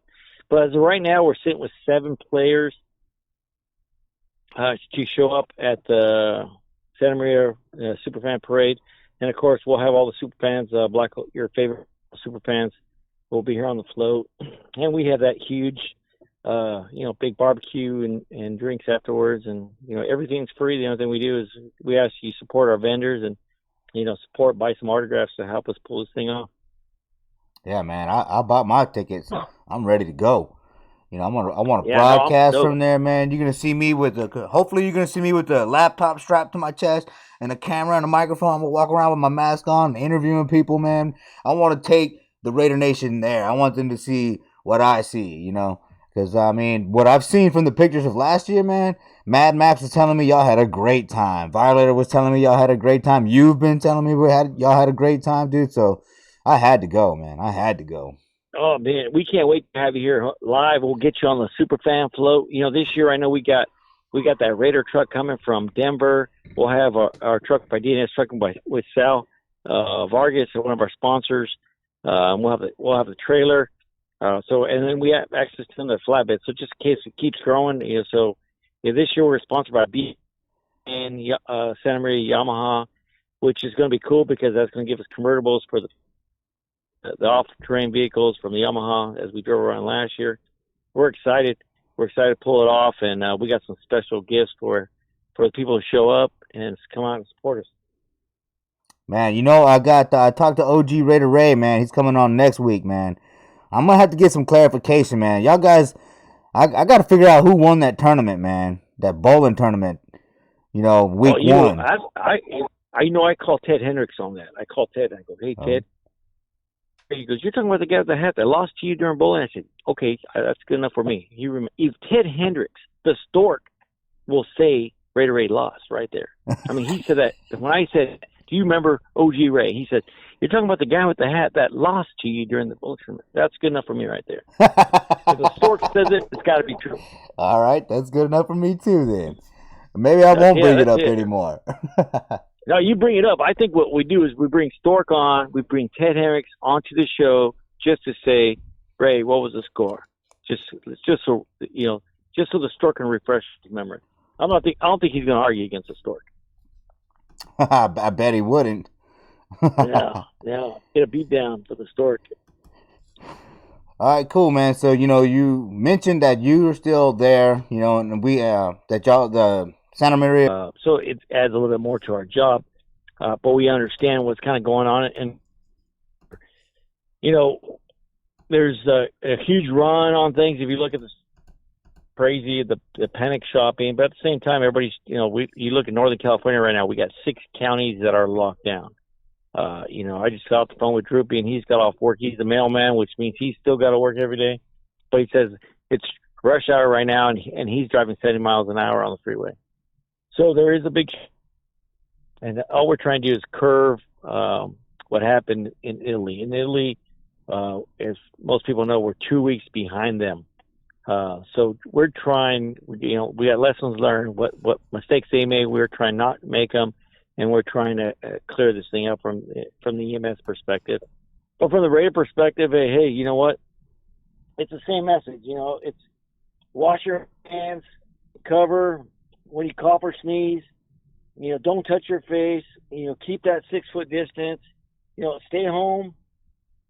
And if you feel ill, call in and say you're feeling sick, not just show up, because that's what happened a lot in Italy. Is patients are showing up to the hospital. You have flu-like symptoms. They put you in a room. They stage everybody in that room. They get a guy with coronavirus. They put him in there, and all of a sudden it spreads. So we're trying. I know from the medical stuff, we're trying to separate that. And we have the people. And this is America. I mean, you got to remember what our grandparents went through. Us going through this right now. We just don't want everybody sick at one time. Yeah. So wash your hands, wash your hands, wash your hands. And if you don't have to go out, don't go out. It'll be good for 2 weeks to stay home. And it's hard economically because there's a lot of people out there that that work at retail or swap meets, and you look at all the little events that have been shut down. The Matanzas got shut down. I talked to Lorenzo as of right now. The Bakersfield event's still going on. I haven't heard it's RFC in Arizona if that got shut down yet. But everything's pushing dates. I'm hoping like my event's May 30th. I'm still over 60 days away, and I'm hoping this thing clears up before then. Man. But of course, we're at the whim of the yeah, likewise, dude. We just got to follow those rules like you're talking about. Play it safe, man. Play it safe out there, Raider Nation. Yeah, the main thing is, like your parents, and that's what I look at. My parents are in their 70s, and so what we're doing with them, we're isolating them. Isolate your parents.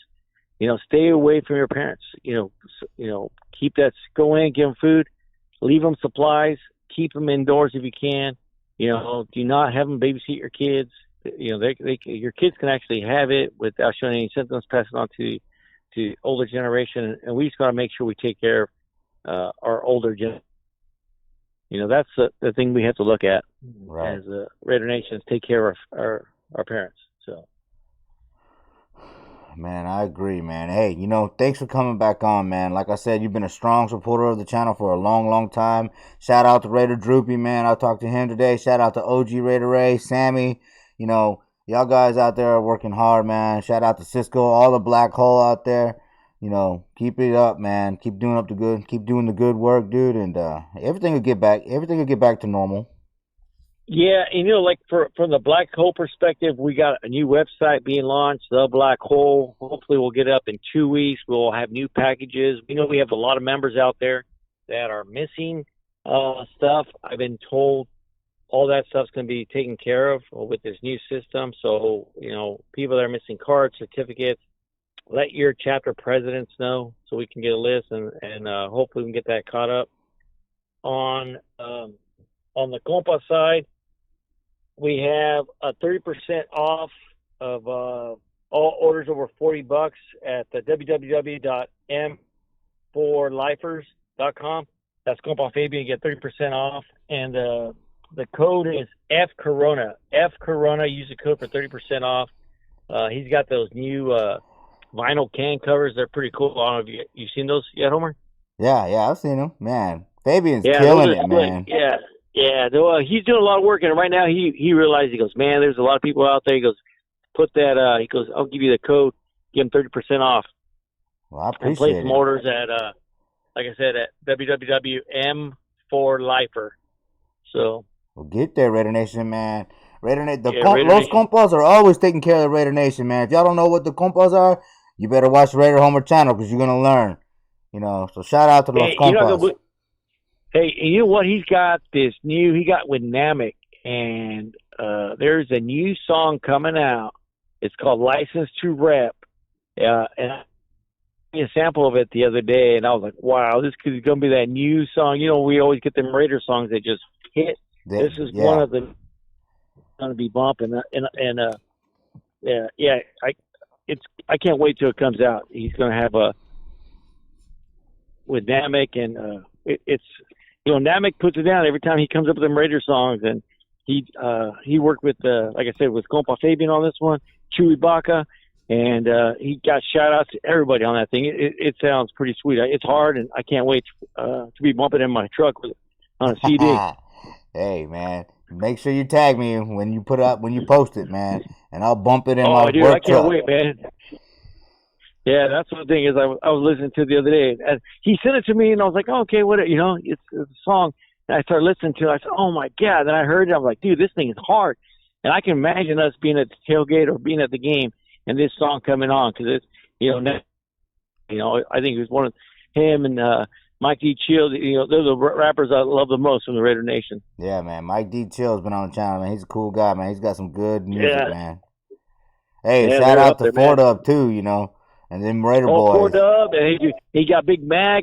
Oh, and Raiderhead, man. I just discovered them, dude. I was listening to the Raiderhead, the metal Raider band. Those guys are badass too, man. The Raider Nation is so fantastic, man. It's awesome.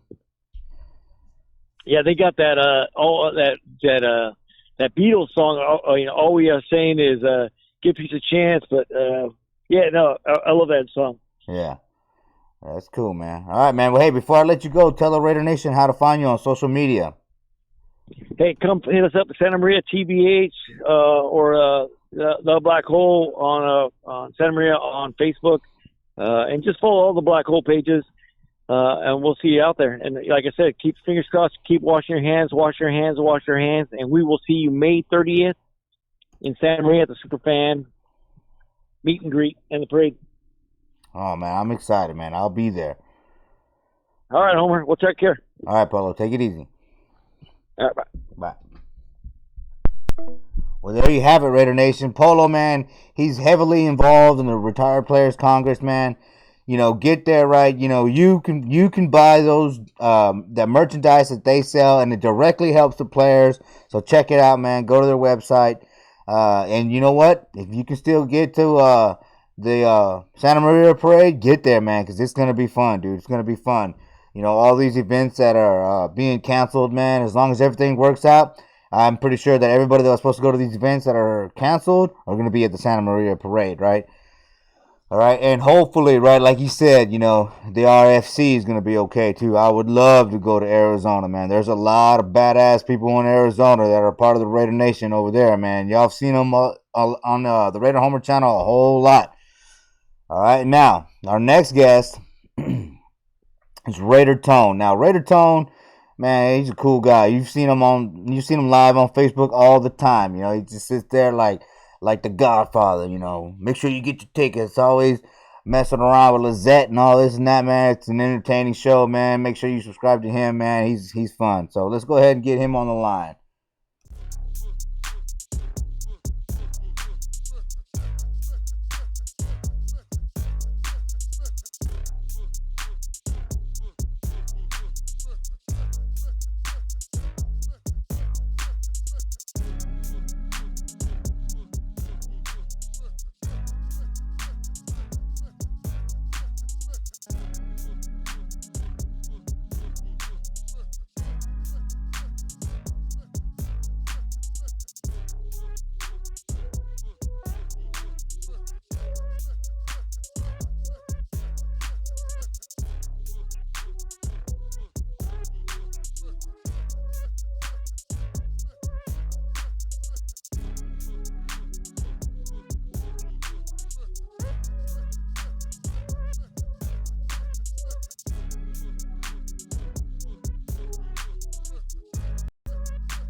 All right, Raider Nation, we got him on the line. Raider Tone of M&M Productions and KOS, man.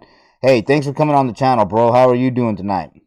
Good, brother. Thank you for having me on here. Hey, no problem, man. Like I said, you've been a strong supporter. M&M Productions and KOS has been strong supporters of the Raider Homer channel for a long, long time, dude. So, I'm glad that I can help y'all get the word out for the Raider Nation Explosion 2. Because, man, I was there at the Raider Nation Explosion 1, dude, and that was worth every penny. Every single penny, man. Yeah. And we'll get into the Raider Nation Explosion 2 and the differences between the Raider Nation Explosion 2 and 1. But, first of all, this is your first time on the channel. So I want to find out why and when you became a Raider fan. My first time when I actually became the Raiders fan, I think I was around 12 or 13 years old. I really didn't know too much about football during that time. All I know, my first hat they bought me was the Raiders, and my favorite color was black. So that's when I actually converted myself and all my people around me into Raider fans. There you go, leading the way, right? Follow me, and then they all became Raider fans. So, who's your favorite Raider player of all time? Oh, man, that's a hard one. Yeah. Honestly, one of my favorite ones is Bo Jackson, man. I don't think we'll ever have a running back like him. No, man, it's the second time his name has been dropped on this channel, dude. And here we go again, Raider Nation. I'm a huge Bo Jackson fan. I got his autographed jersey on the wall, man. I flew all the way to. Wait. Let me check. What is it? I said it wrong earlier. It's City of Industry. All right, not Industrial City. I flew all the way to City of Industry and spent $1,000 to get a bunch of Bo Jackson autographs, man. So you're not doing. Everybody loves Bo, and I think that's fantastic, man. You still see his jersey. What is it now? Going on 30 years later, and he only played for 4 years, and it was half a season at that, man. That's how much of an impact he had on the Raider Nation, Yeah, even also Marcus Allen, he doesn't stay too much behind either. Right, yeah. Marcus was a badass, man. Too bad we traded him, Yeah. All right, cool, man. So, I was telling Raider Nation, man, that they can catch you on Facebook, doing your live thing, selling tickets and things like that, keeping the Raider Nation updated on what's going on with the Raider Nation Explosion 2. So, let's hear it, man. I guess first of all, what's the differences between Raider Nation Explosion 1 and 2?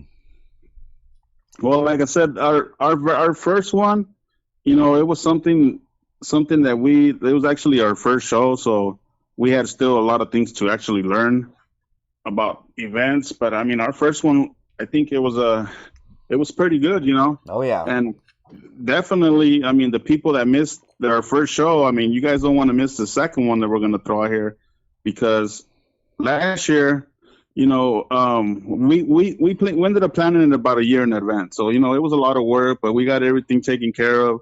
I mean, there was maybe a couple of things that, we needed to improve on. But like I said, we're set this year. I mean, over there, we had just a beer garden. Over here in Madera, we got the whole fairgrounds, because it's not only going to be just for the Raiders. Everybody's invited. And, we're having a car show along with that, and also the concert. So it's going to be like an all day event, from 12 p.m. to probably all the way to about 11:30 p.m. Yeah, dude. And the last time that the Mob Boss came on here, that's when y'all were doing the free margaritas, right, to the first 50 women that bought tickets or VIP passes or whatnot. How did that deal go? Yeah, this year what we're doing, we're gonna hook up the ladies, for the first 50 ladies. We actually already did. Right. We're giving unlimited margaritas, for the ladies. Now he said a lot of ladies were jumping on them. Yeah, that's what I said. He said that he sold his first 50 quick, and that you jumped on it and you were like, oh man, I can't let that happen. I got to get 50 more. Dude, that's going to be a lot of drunk ladies walking around, man. I mean, yeah, you better stock up on margarita mix and tequila for sure. Yeah, we have to get back to the ladies too, you know what I mean? Oh yeah, like man. I said, all these shows that we put out, this is going to be our second show, and we're going to keep planning to do this every year. I mean, like I said, it's taking off.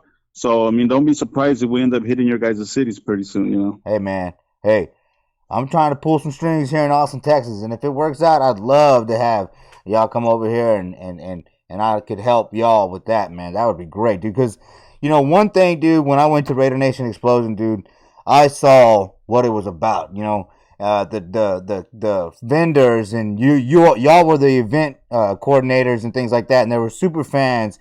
All I was really lacking was a player, right? But it was still such a great time. It didn't matter about the players, and then you really got to connect with the Raider Nation because it ended up being about the Raider Nation, dude. And shortly after that, and I know I've told you this in the past in the messages and things like that, that's when I started Raider Homer Productions, dude, because man, y'all set the bar high in my mind, dude, and I would love to do that in Austin, Texas, man. Yeah, like I said, it's a lot of work, I mean, I mean, people think it's easy, but it's not, man, because I mean, like I said, I got a team, which is, Kevin, Raider, P. Hernandez, and Mike Mejia, and like I said, we all work together to get things done, because man, to leave all that weight on somebody it's hard. Yeah, man. Yeah. And like I said, and like I was saying over here it's going to be at the Madera Fairgrounds July 18th. This fairgrounds is big. So, I mean, last year we didn't have too much things going on for the kids. So, there was a couple of people saying, hey, you're going to have more things for the kids this year. And we definitely have more things for the kids here. That's cool. That's something different that we're going to be doing out here. Yeah, man. I'm looking, man, the Gorilla Rilla and the Violator tribute, man, that was awesome, dude. I was able to capture most of that footage, man. So I'm looking forward to seeing what y'all are gonna do this year, man, for sure. Yeah, well, like I said, that they put in a lot of work, and I mean, we recognize all the hard work they did. So that was one of the reasons why we had to do that for them, man, because they deserve it, Yeah, man, hell yeah. Hey, and now y'all, like the Violator says, right? He planted those seeds, and now y'all are putting in the hard work, dude. M&M Productions, and you listed, Kevin, Pete, and Mike, and then of course yourself are part of M&M Productions. But tell us, how M&M Productions came about. When it came about, what y'all's mission is, other than of course events and things like that. But just maybe touch a little bit more on it. Well, the way we ended up getting together, how M&M started was. We're part from the Knights of the Shield. They're from 209, and we're from the 559. But like I said, it's Knights of the Shield, so they're and we're in Madeira, so they both start with the M, so we just decided to just go on with M and M, and like I said, our plans are to let this thing just grow. That's cool, man. Events, let's just do events everywhere we can. Like I said, Raider Nation is worldwide, so everybody in their town, it's like us here in the Central Valley. We never have anything going on over here, so we needed something like that around here. Yeah. So that was one of the reasons why we said, you know what, let's start something here. If it works, it works, and if it don't, it don't. But you know what, our first one was cool, man. Oh yeah. So we're expecting this one. We got a couple of surprises later on. We're gonna let everybody know. I don't know it yet, but it's gonna be pretty good, man. What we got planned out, we're gonna let you guys in pretty soon, and you guys are gonna be like, oh wow. Hey, and so I mean, it's not just about events, right? I mean, because I saw your banners out there, man, and you have a Bo Jackson banner, you have a Max Crosby banner, you have a few banners, dude. So talk a little bit about that and what else. I mean, hopefully y'all have more than just the banners, dude, because those banners look good. I mean, Eminem Productions, I think, can really take off. Yeah, we got. I ended up hooking up with somebody, and so now we're starting all these the banners. I got Bo Jackson. I got Abraham, I got Jacobs, I got Carr, I got Cosby, and Bo. And like I said, we're gonna have all these different players for all the super fans out there. If you guys need these big old banners, man, your guys' pictures, where you guys want to post them up next to your guys' canopies, get at me. I'll hook you guys up. We can make those big 10-footers. I don't know if you guys seen them last year. The homies Hal Raider and Polo. They had them out there. Those big. Yeah. There were 4x10s. I can make them that. We can make them that size. Yeah, that was cool, man. They had that going on, man. Hell Raider, dude. Hell Raider, man. Him and Veronica, dude. They got some really good ideas of what to do as far as like marketing and things, man. But yeah, so I'm glad to see that Eminem Productions is doing merch, dude. Because as you know, I put out that patch, man. It's all about promotion, and getting your name out there so that you can build that platform to do the good things that the Raider Nation does, so it's exciting, man. Most definitely. Yeah, it's exciting to see everybody doing so many things, man. Yeah, like I said, it's going to be different this year, we're going to have a lot more things going on over here at this fairgrounds, Over here, like I said, our first one, it was, for being our first show, I think it was cool. There was a lot of people there. And this year we're really expecting more people, because it's a bigger spot.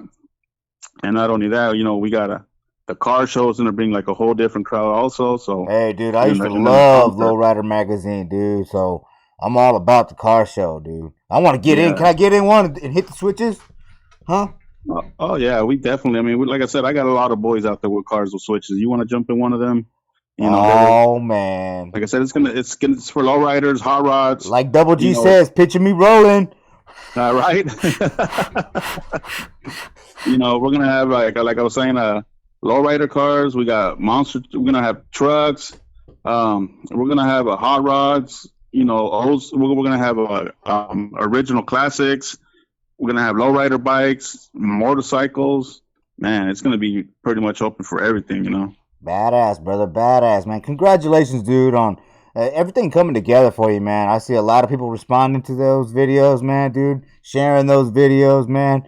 And like I said, with all the cancellations coming on, dude, we're going to need something as special as the Raider Nation Explosion 2 to really just show up and show out, Oh, yeah, most definitely. Especially, with all this virus thing, everybody's all getting scared. Like I said, it's all government stuff, man. But like I said, we're still pushing for the date. They haven't told us anything, plus it's in July, so hopefully everything will be done by that time. Yes, sir. Yeah. All right, cool. So, look, man, you've been going to Oakland games for a long time, dude. So what are some of your favorite memories from Oakland? I'm sorry, I didn't hear you. You've been going to the Oakland games for a long time, or you went to the Oakland games for a long time, dude. So what are some of your favorite memories of Oakland? Man, memories. all the good memories out there. Just meeting all these super fans. You know, like when they first started. I mean, seeing them grow up and they're still doing their thing. That's like Violator and Gorilla Rilla. That's a lot of years putting in work, man. Yeah. Now that's now we leave Oakland and it's just like those are all good memories with family, hanging out with friends and all that. Yeah. So, I mean, I guess that's what you're going to miss the most about Oakland, right? Yeah. Hanging out with everybody out there. And, man, like I said, there ain't nothing like a Raider party, man. Yeah. Especially all the fans. And it's just like, now we're moving to Vegas. Yeah. But now we could actually we ain't got to worry about all this. They're kicking us out and all this stuff. Yeah.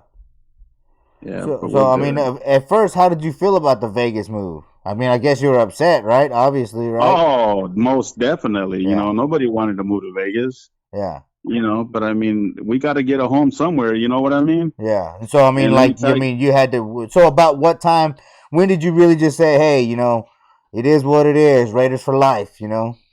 Yeah. Well, I didn't give up on Oakland. I really thought they were really gonna try something. Maybe, try to keep them here. But when they was just settled down, they was just like, man, you know what? Well, I'm a Raider fan, so wherever they go, I'm going. Yeah, well, that's cool, man. Because we lost some fans, and I think in the end they'll return, But it's nice to see, dude. Because I remember the schism, the online schism, dude, when the Vegas and the Oakland thing was, the Vegas move first came up, dude, and a lot of California fans were not having it, man, and they were not hearing shit from anybody outside of California. But it's nice to see that the California fan base is really starting to step up and lead the way into Vegas, dude, because like I said, when I went to the Raider Nation Explosion 1, dude, it showed me what the Raider Nation was all about, and it inspired me and made me want to come back and do that here.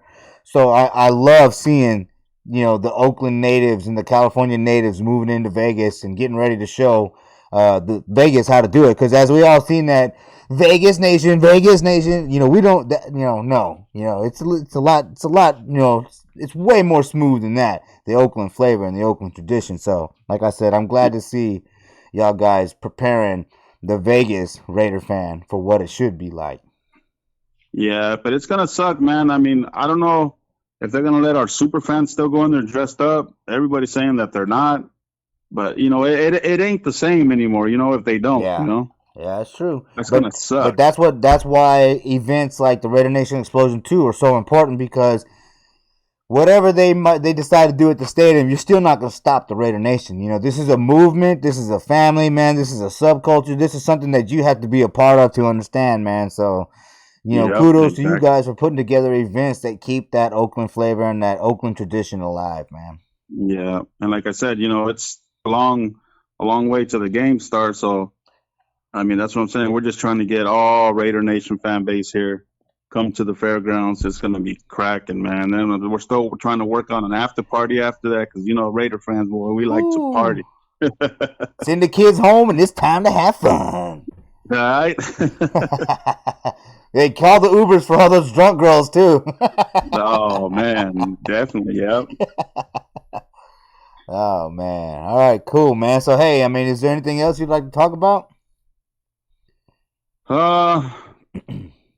Well, I just want to give a big shout out to everybody. Thank you for, the love and the support and helping us out, trying to get this thing going for the Raider Nation Explosion 2. Tickets, I'm under Raider Tone. You get a hold of Kevin, Pete, or Mike. We're all part of the M&M production. We'll hook you guys up on tickets.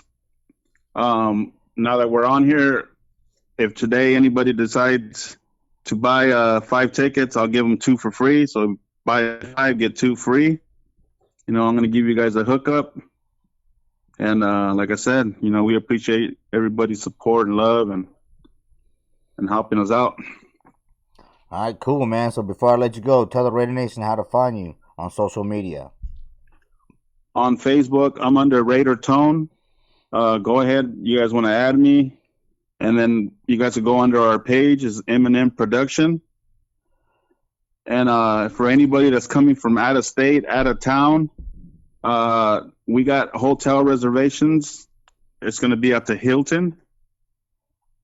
Just go under our M&M production page. There's a link. Just click on that link, and it'll give you all that information. They'll give you guys a player price. Cool, man.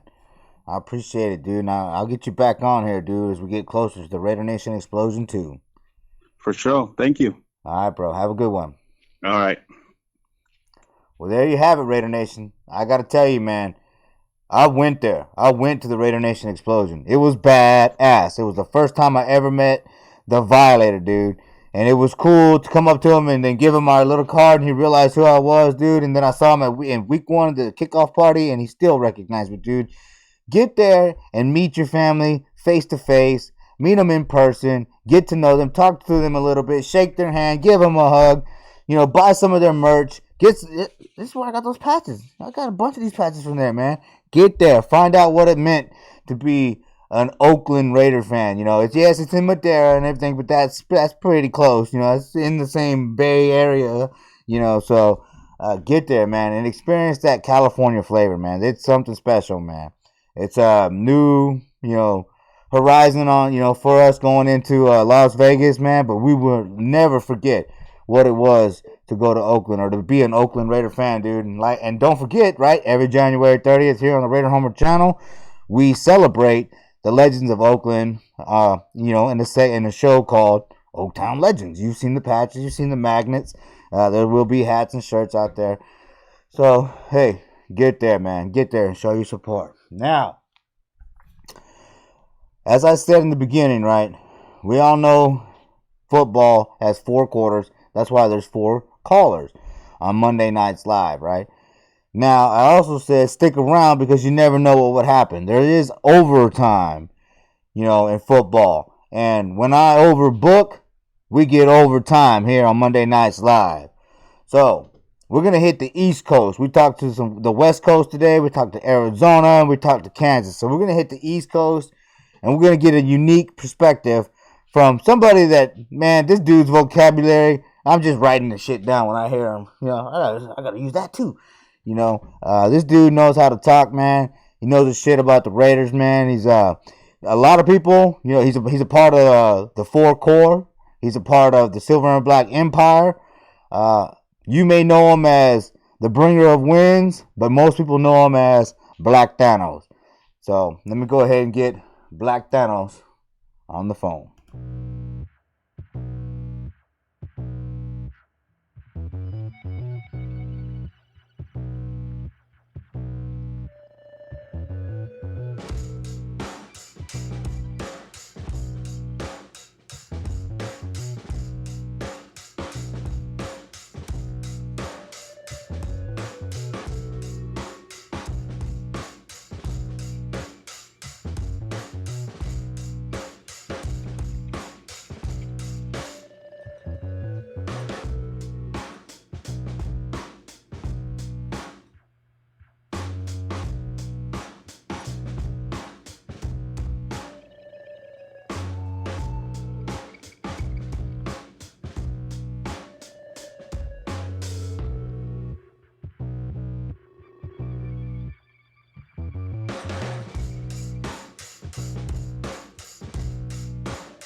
All right, Raider Nation. Here he is, the bringer of wins, the one and only Black Thanos. How you doing, Black Thanos? I'm great, brother. I'm great. All things considered. Thank you as always. Always a treat when Raiders meet. I'm deeply appreciative of the honor and pleasure, bro. Hey, The man. one and only, the deliverer of wins, the Right. in the building.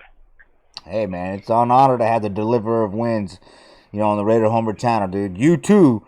I've had a couple of strong supporters on the channel tonight, dude. And you too have been a strong supporter for a long time, dude. And as we've talked, I've learned that, you spent extra money on your mask, and you obviously spent money on detailing the glove. Love the patches. Love that you like hip hop and you're hardcore into the hip hop culture, but you got those AC/DC and Judas Priest songs popping up. Dude, it's great to see. That's what the Raider Nation's all about, Absolutely, man. Raider Nation is like a great mosaic of experience, and it's all about the rebels and Thanos himself, the character. Basically about balance. That's why I chose the number 669. Represents the yin and the yang. Anyone who has seen Infinity War, even Endgame, will know the central theme behind what Thanos is doing is about restoring balance. Right. So as you mentioned, you'll see so many unusual things on my jersey, which I believe is the most eclectic, most celebrated, most unique jersey in all. And there's a lot of great fans out there who look great and beautiful and black, but there's no jersey quite like mine, and it all makes up who Black Thanos is, and I've been doing it since 2015, bro, but been a Raider fan since 1979, and I'll trade it for nothing in the world. 1979. Man. Yeah, a little before your time, bro. But, Hey, bro, but you know what? Don't let the baby face fool you. I made a deal with death. That's my key right there. There you go, man. Now, man, it makes me think that I was born in '80, dude. So that's kind of cool to me. I was thinking the other day, I was like, man, I was destined to be a Raider fan. I was born on the year we won the Super Bowl. It hasn't been so good since, but hey, you know what? Still here, kicking Raider Nation for life. That's right. No matter where they go, and Vegas is the new home now, and the hardcore. We understand that the show goes on. Obviously, there was a lot of hurt leaving Oakland, but as we all notice, many people are coming around because the drug. You can't go cold turkey, not when you're real with it and you breathe it and you live it like we do. And we're all excited. Of course, right now though, we're all greatly concerned about what's happening around the country, and it looks like it's going to affect our plans to get together for the draft. And that's a bit disconcerting, but the most important thing is the safety and the health and welfare of not only Raider Nation, but the nation, period. Everyone around the country. Amen. And I'd just like to, urge everyone to remain calm and vigilant and smart and common sense. Check on your loved ones. Look out for the elderly. And as well, I was talking to Wade Raider, Deadpool, a couple of days ago, and I thought maybe somehow we could maybe do a super fan summit or something along the lines where we could get together, maybe give out some sort of supplies.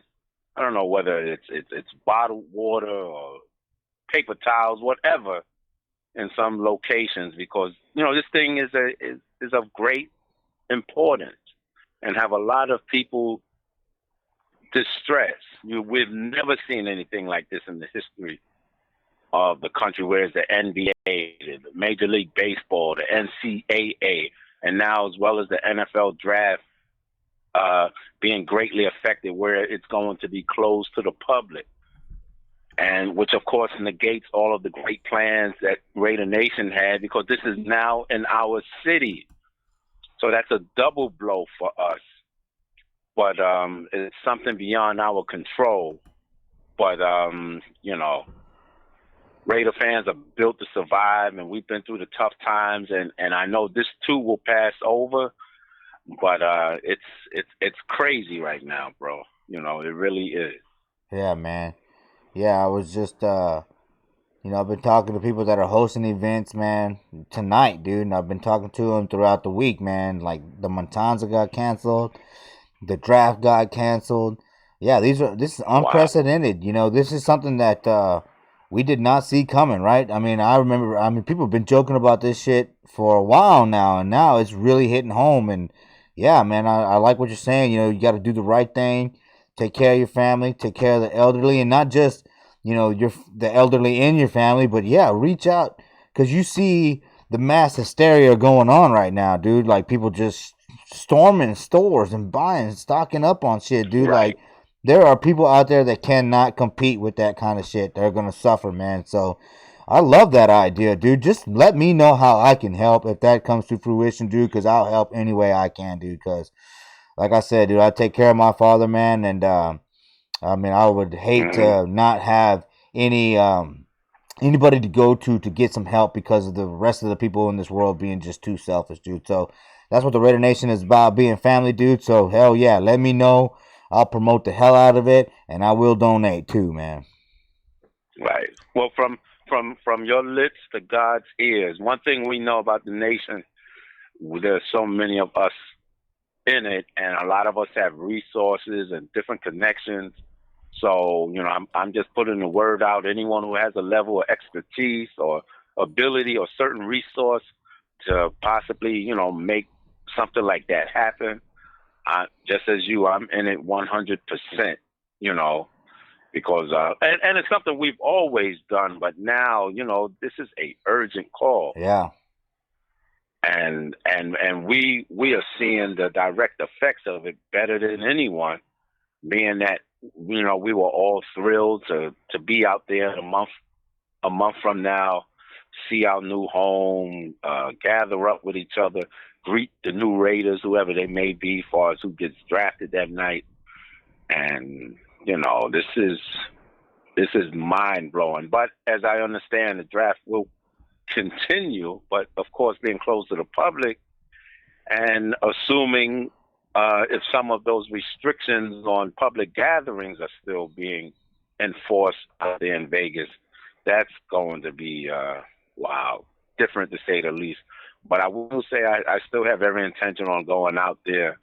I love the place, and I have vacation during that time. I'm not positive if I will take the Black Thanos gear or not, but probably so, you know. But I'm going to be out there nonetheless, because that gets me closer to you know, where the Raiders are. So yeah, I mean, I'm definitely tempted, man. I'm definitely tempted, dude. But as I said, man, you know, I haven't canceled my tickets just yet. I haven't canceled the hotel. I still got time to do that. So I'm just holding out, you know, hoping that they say, hey, you know, this 15-day deal or whatever they're thinking about, you know, that it kind of settles down, man. But yeah, I mean, at the same time, I got to weigh, you know, I got to think about the responsibility I have to my father and things like that, man.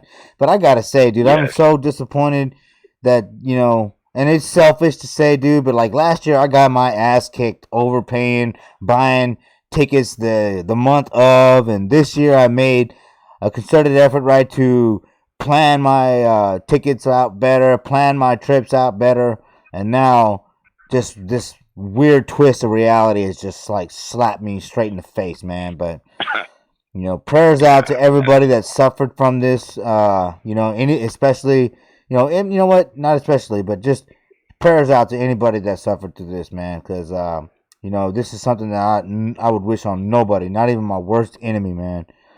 You know. Right. And I agree 100%. Though the Thanos character, or Black Thanos more specifically, like a apocalyptic type of figure, but you know, in the real world, in real life, this is something that's affecting a lot of people, and the economy and hard-working people, and bars and taverns being shut down. I imagine a lot of booster clubs will be affected. As you mentioned, some events already been interrupted.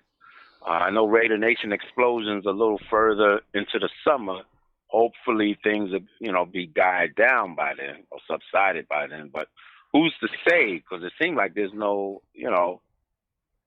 foreseeable end in sight. I'm sure there is, but it's hard to say right now. Right. And I'm on board to take part in Raider Nation explosion, but give us another month and a half, or by the time of the draft, depending on the climate and what information is released by the CDC and those people who make those decisions, then I will reassess things. I even seen some folks in the nation, I think even Rilla, post a article that suggested a possibility of the Raiders returning to Oakland because of this, at least for one more year. I don't think that's very feasible, but if you imagine if the construction was delayed or interrupted on the stadium because of some of these same concerns, would throw a monkey wrench as far as the completion date is concerned. Well, I'll tell you what.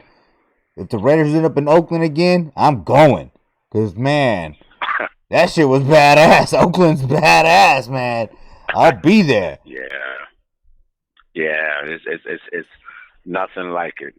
Oh, nothing man. like it. I know Vegas will be special, but Oakland will always be the quintessential home and experience, no doubt about that. Yeah, as the Violator says, that's Mecca.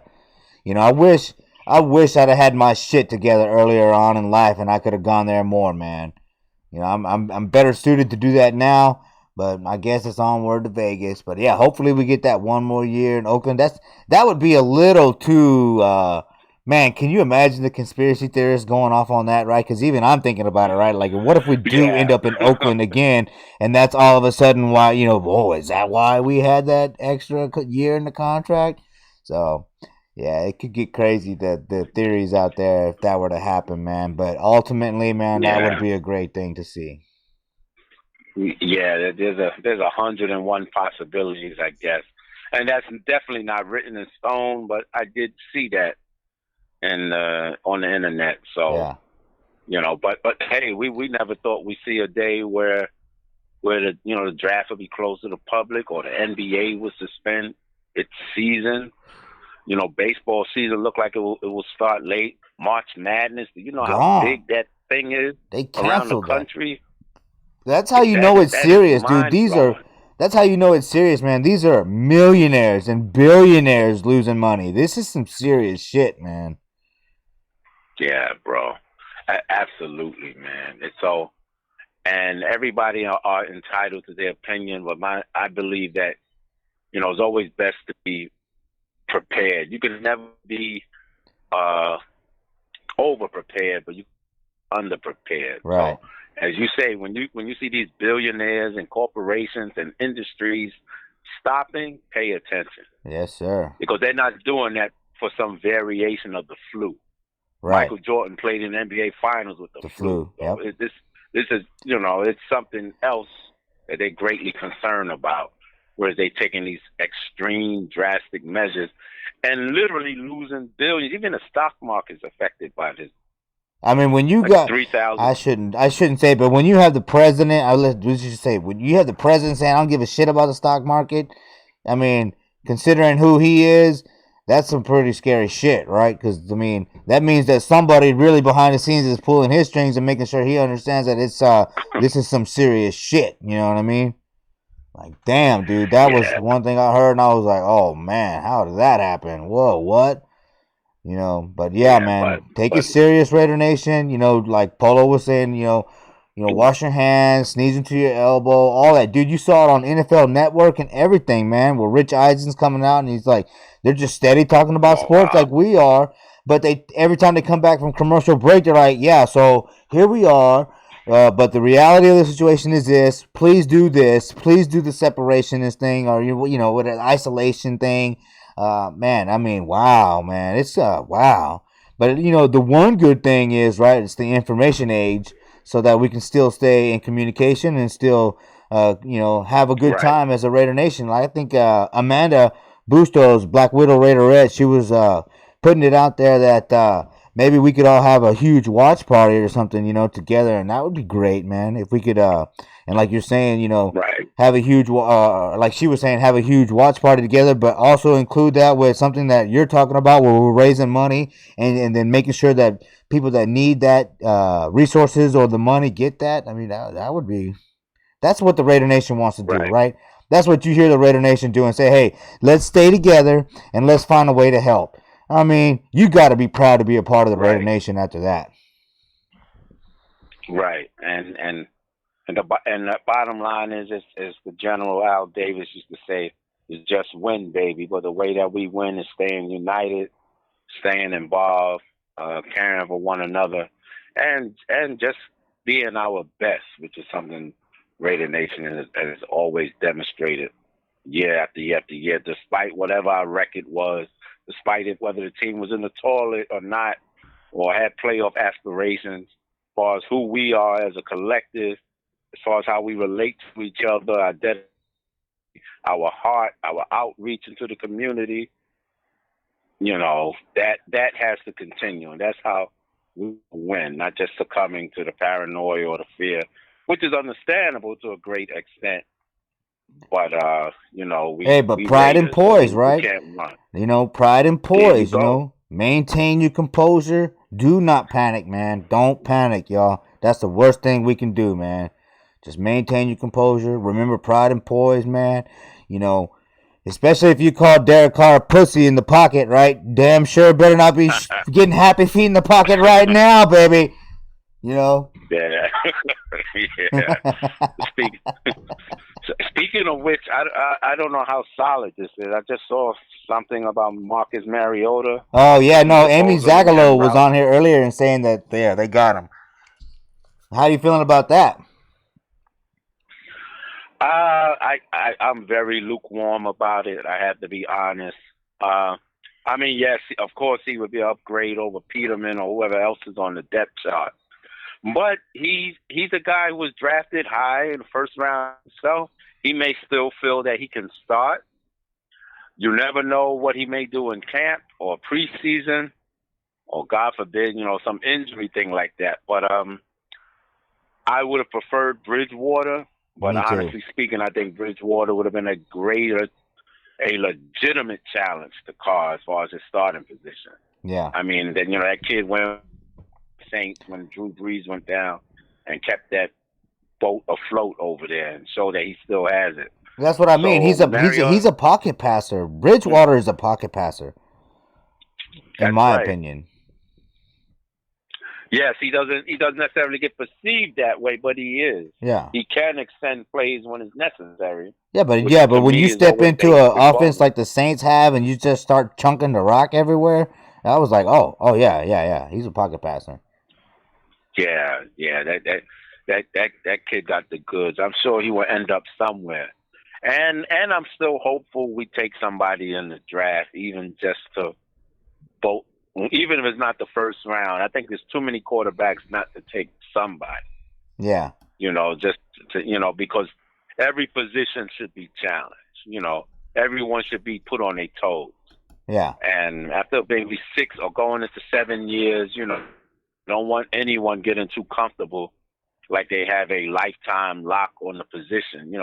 The best thing that can happen is that Carr gets pushed and he plays better because of it, or digs down deep, or someone better takes his place. Either way, the Raiders come out the winner. Yeah. Yeah, no, that's why better or someone better that replaces him. That's why I wasn't upset about the idea that we would go after Tom Brady. I know a lot of people are upset about the tuck rule and shit, but I mean, in my mind, dude, I watched that game. It was not the Patriots that cheated. It was the NFL that cheated us out of that game. And you know what? If you want to remember, your Raider history, and then, you need to go back and learn Raider rule number 1. It's cheating is encouraged. So please don't sit there and talk about other teams cheating, dude, because, I mean, come on. We cheated for a long time. We changed so many rules. You know what I mean? And that's when we were winning, was when we were doing that kind of stuff. So, I think that Tom Brady move would have been a really good signing, dude. And But it didn't work. Yeah, you're going out on a limb on that one, brother. I But know, man. I I respect know. your conviction. And I'm gonna be honest with you. Brady is, for me, for quite some time, probably the guy I hate most in. Yeah, but I mean, for me right now, it's Patrick Mahomes. I mean, but if he came to the Raiders, dude, I'd have to be like, you son of a bitch, go fucking Raiders, you know? Yeah. Yeah, this is true because we got to remember Marcus Allen ended his career with the Chiefs, our oldest rival. And Rich Gannon came from the Chiefs, our oldest rival. And Jerry Rice came over from the other side of the bay. Yep. Right. So, sometimes those unexpected things happen. Rod Woodson came from the Steelers, another prime enemy of ours over the years, right? Oh, Bill Romanowski from the Niners and the Broncos.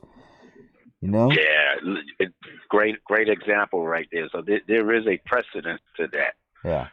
And the unfortunate thing is that these rumors have any legs to it because to this point, Carr hasn't really done that much for those rumors not to be entertained. Because on one side of the equation, you got a guy who's been the most dominant quarterback the last 15 years or so, six rings with 9 Super Bowl appearances. On the other side, you got a kid who has a lot of potential, who's well-liked, but 0 playoff appearances. Best season was 4 years ago. And my last memory of him is in Oakland watching people throw nachos at him at the end of that Jaguar game. That's sad. I don't think that should have happened, man. And even though Brady's 42, 43, it's tough. If you're in Carr's shoes and you got to kind of look over your shoulder, but that's the nature of the business. Yep, Some of the biggest names have been sat down. Eli Manning basically was, ushered into retirement. Yeah. It happens to the best. That kid who was in Baltimore beat Joe Flacco. He's won a Super Bowl. When it was Lamar's time, he had to take a seat. It's the nature of the business, So that would have been a tough pill to swallow. And Homer, that still isn't really ruled out.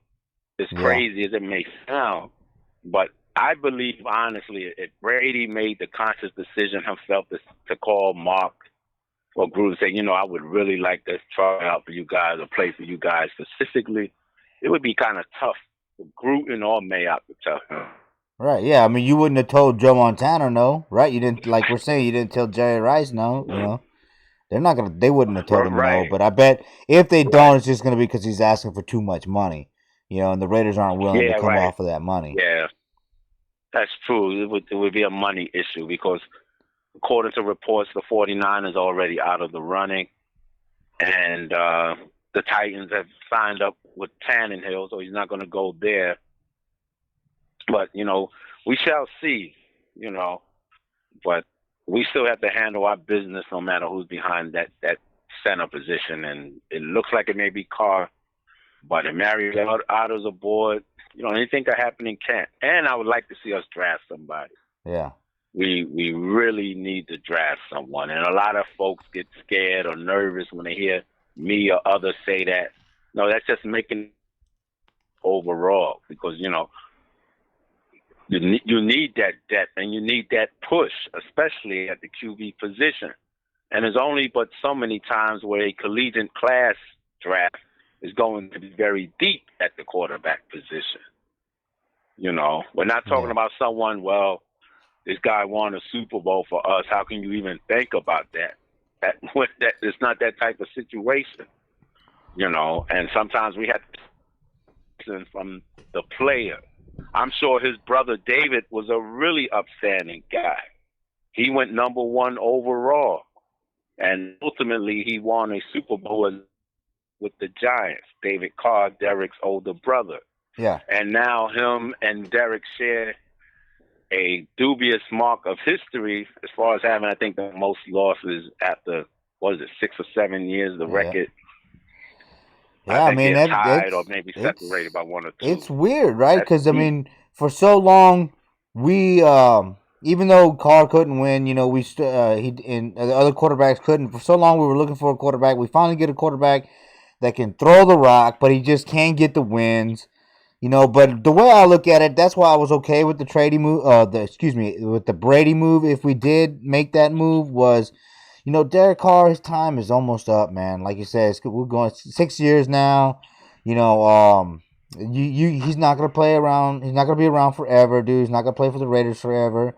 So that's how I was looking at it. And so yeah, I can agree with getting a young quarterback. I would love to see something like that, but we'll see. Now, one thing I want to ask you, dude. This is an idea I have. What if we traded the house for Isaiah Simmons?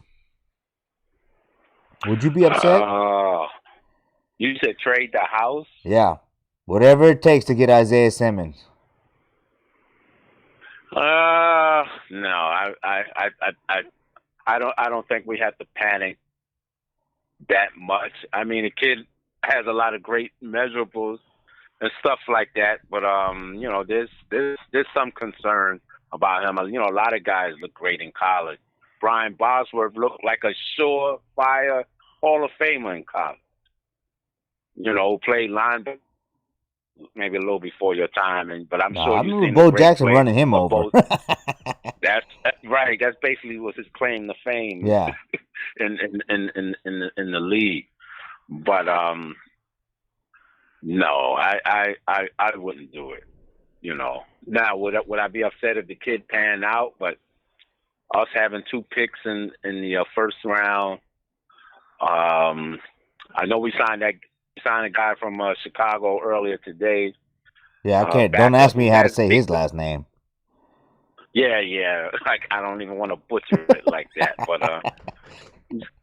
and he has decent numbers, and he's definitely worth a shot. And he was a backup on a team that's very deep, but I think he started 8 or 9 games, and he did very solidly. So he's an upgrade over what we had. And I was kind of surprised with Whitehead leaving, who I thought had some, for better or for worse, he had some decent moments last year, and really gave a lot of consistent effort on a unit that was far from excellent. But no, I'm not really one who subscribed to Simmons is the answer thing. He could. I just don't see it. I think we stand pat, and like being at the poker table and play the hand that you dealt, and make the right move when your number's called. Because honestly, if I'm going to go up that high or trade the house, I'm going to do that for a franchise QB. Okay. Or someone who I think who can step in behind that O-line with Incognito and Trent Brown. And Rodney Hudson, 3 Pro Bowlers right there, and maybe get another wide receiver, and you got a great young back right behind him in Jacobs, and shoot for the moon. Say, look, we're in a new city. This is a new regime. Time for us to go in a new direction. I feel more comfortable with that than doing all that for a linebacker. Okay. Who can make some great plays and may get some sacks, but do that too, and it didn't translate into a whole lot of wins outside of 2016. Yeah, that's true. That's true. I was just thinking though. I think Trayvon Mullen's going to be right. A really good CB. He definitely impressed me being thrown into the fire last year. Hopefully Abrams can live up to the hype because we really haven't seen much of him. We all fell in love with him during Hard Knocks and his posts and his personality. But as far as his actual play, we haven't really seen a whole lot of it. And hopefully he's not one of those players who may have a recurring injury or that area where he was hurt at, might be a thorn in his side. I pray not. But there's some bright spots on the defense to work with. Of course, Max returning. I think, get somebody down low again to help them out. To increase that pressure. I didn't like the idea of us getting rid of Bruckner. That didn't make any sense to me. Well, the only thing we can't go too long tonight, but we'll get you back on the show. The only thing I think about the Buckner thing is, dude, is that Marinelli has just all that experience, and then so if you look at what the Cowboys did the year, Van Der Esch, I think it was 2 years ago. That's the kind of defense we need, dude, and I think that's what they have him in there for because Buckner, even though Buckner had some heart, man, I don't think he was ready to call plays, dude, and I think so. Marinelli's there to replace Gunther. If Gunther can't fucking do what he needs to do this season, you know, and just Buckner just ended up being the fall guy, man. It was a terrible thing to see, though, for sure. That's a fair way to put. I really would have had no qualms if Marinelli was the DC, because this is a demotion for him. So that's weird to me. You know, Gunther didn't do anything mind blowing. Whereas, okay, you know, as much as people criticized the defense last year. You know, you think Gunther would have went before Bruckner did, because we saw what Crosby and Mayowa and those boys up front did. Oh, you know. Yeah. Oh, man. All right, brother. Well, look, man, I'm going on 2 hours and 30 minutes, man. This is overtime with you here right now. I think we got a good little conversation in here. I like you being able to hear from the West Coast and the East Coast on one show, man. Not even just those two, but, man, we heard from Kansas and we heard from Arizona today, Raider Nation. So be sure to tune in to Monday Nights Live. Like I said, you never know if we end up in overtime, which means I overbook. But, hey, you win, right? So, anyways, hey, before I let you go, tell the Raider Nation how to find you on social media. Oh, well, you can find yours truly, Sharif Salakhan, Black Thanos on Facebook or Instagram, Black Thanos _ the Savior. Or, you know, just look for the baddest, most menacing Raider you ever seen in your life at your nearest tailgate or somewhere on the road when the season starts. But unfortunately, it looks like the draft may not be going down, but keep the faith, take care of each other. You know, New York, we know a little bit about adversity. We're going to stay strong, as I'm sure the rest of you will out there, because that's what Raider Nation do, man. We just win, baby, and keep ourselves united and keep it right and keep it tight. Amen to that, brother. Thanks for coming on, man. I appreciate it. I appreciate you too, brother. Stay up. You too, bro. Good night. Good night, man. There you have it, Raider Nation. The bringer of wins, Black Thanos. Make sure you follow him on Instagram. Make sure you follow him on Facebook, dude. That guy, like I said, man, he's very articulate, man. Very opinionated. Somebody that I'll enjoy talking to. And I look forward to having him back here on the Raider Homer channel on Monday Nights Live. Thanks again for watching. Hey, don't forget to donate. When you see the Raider Nation out there raising money for cancer people or people suffering and battling cancer, make sure you donate, man. That's what I do. I try to do it every chance I get, man. If I don't get a 6-pack of beer that night, hey, at least somebody's been able to have a little bit of comfort, you know, through those charities when they're facing cancer, man. So make sure you donate, guys. It doesn't hurt. It doesn't take much, man. And, hey, be safe out there, right? Be smart out there, man. Don't take this coronavirus lightly. It's a serious thing, man. Millionaires and billionaires are losing money in order to quarantine this thing. So let's be smart. Let's stay together. One nation. All right? Have a good night.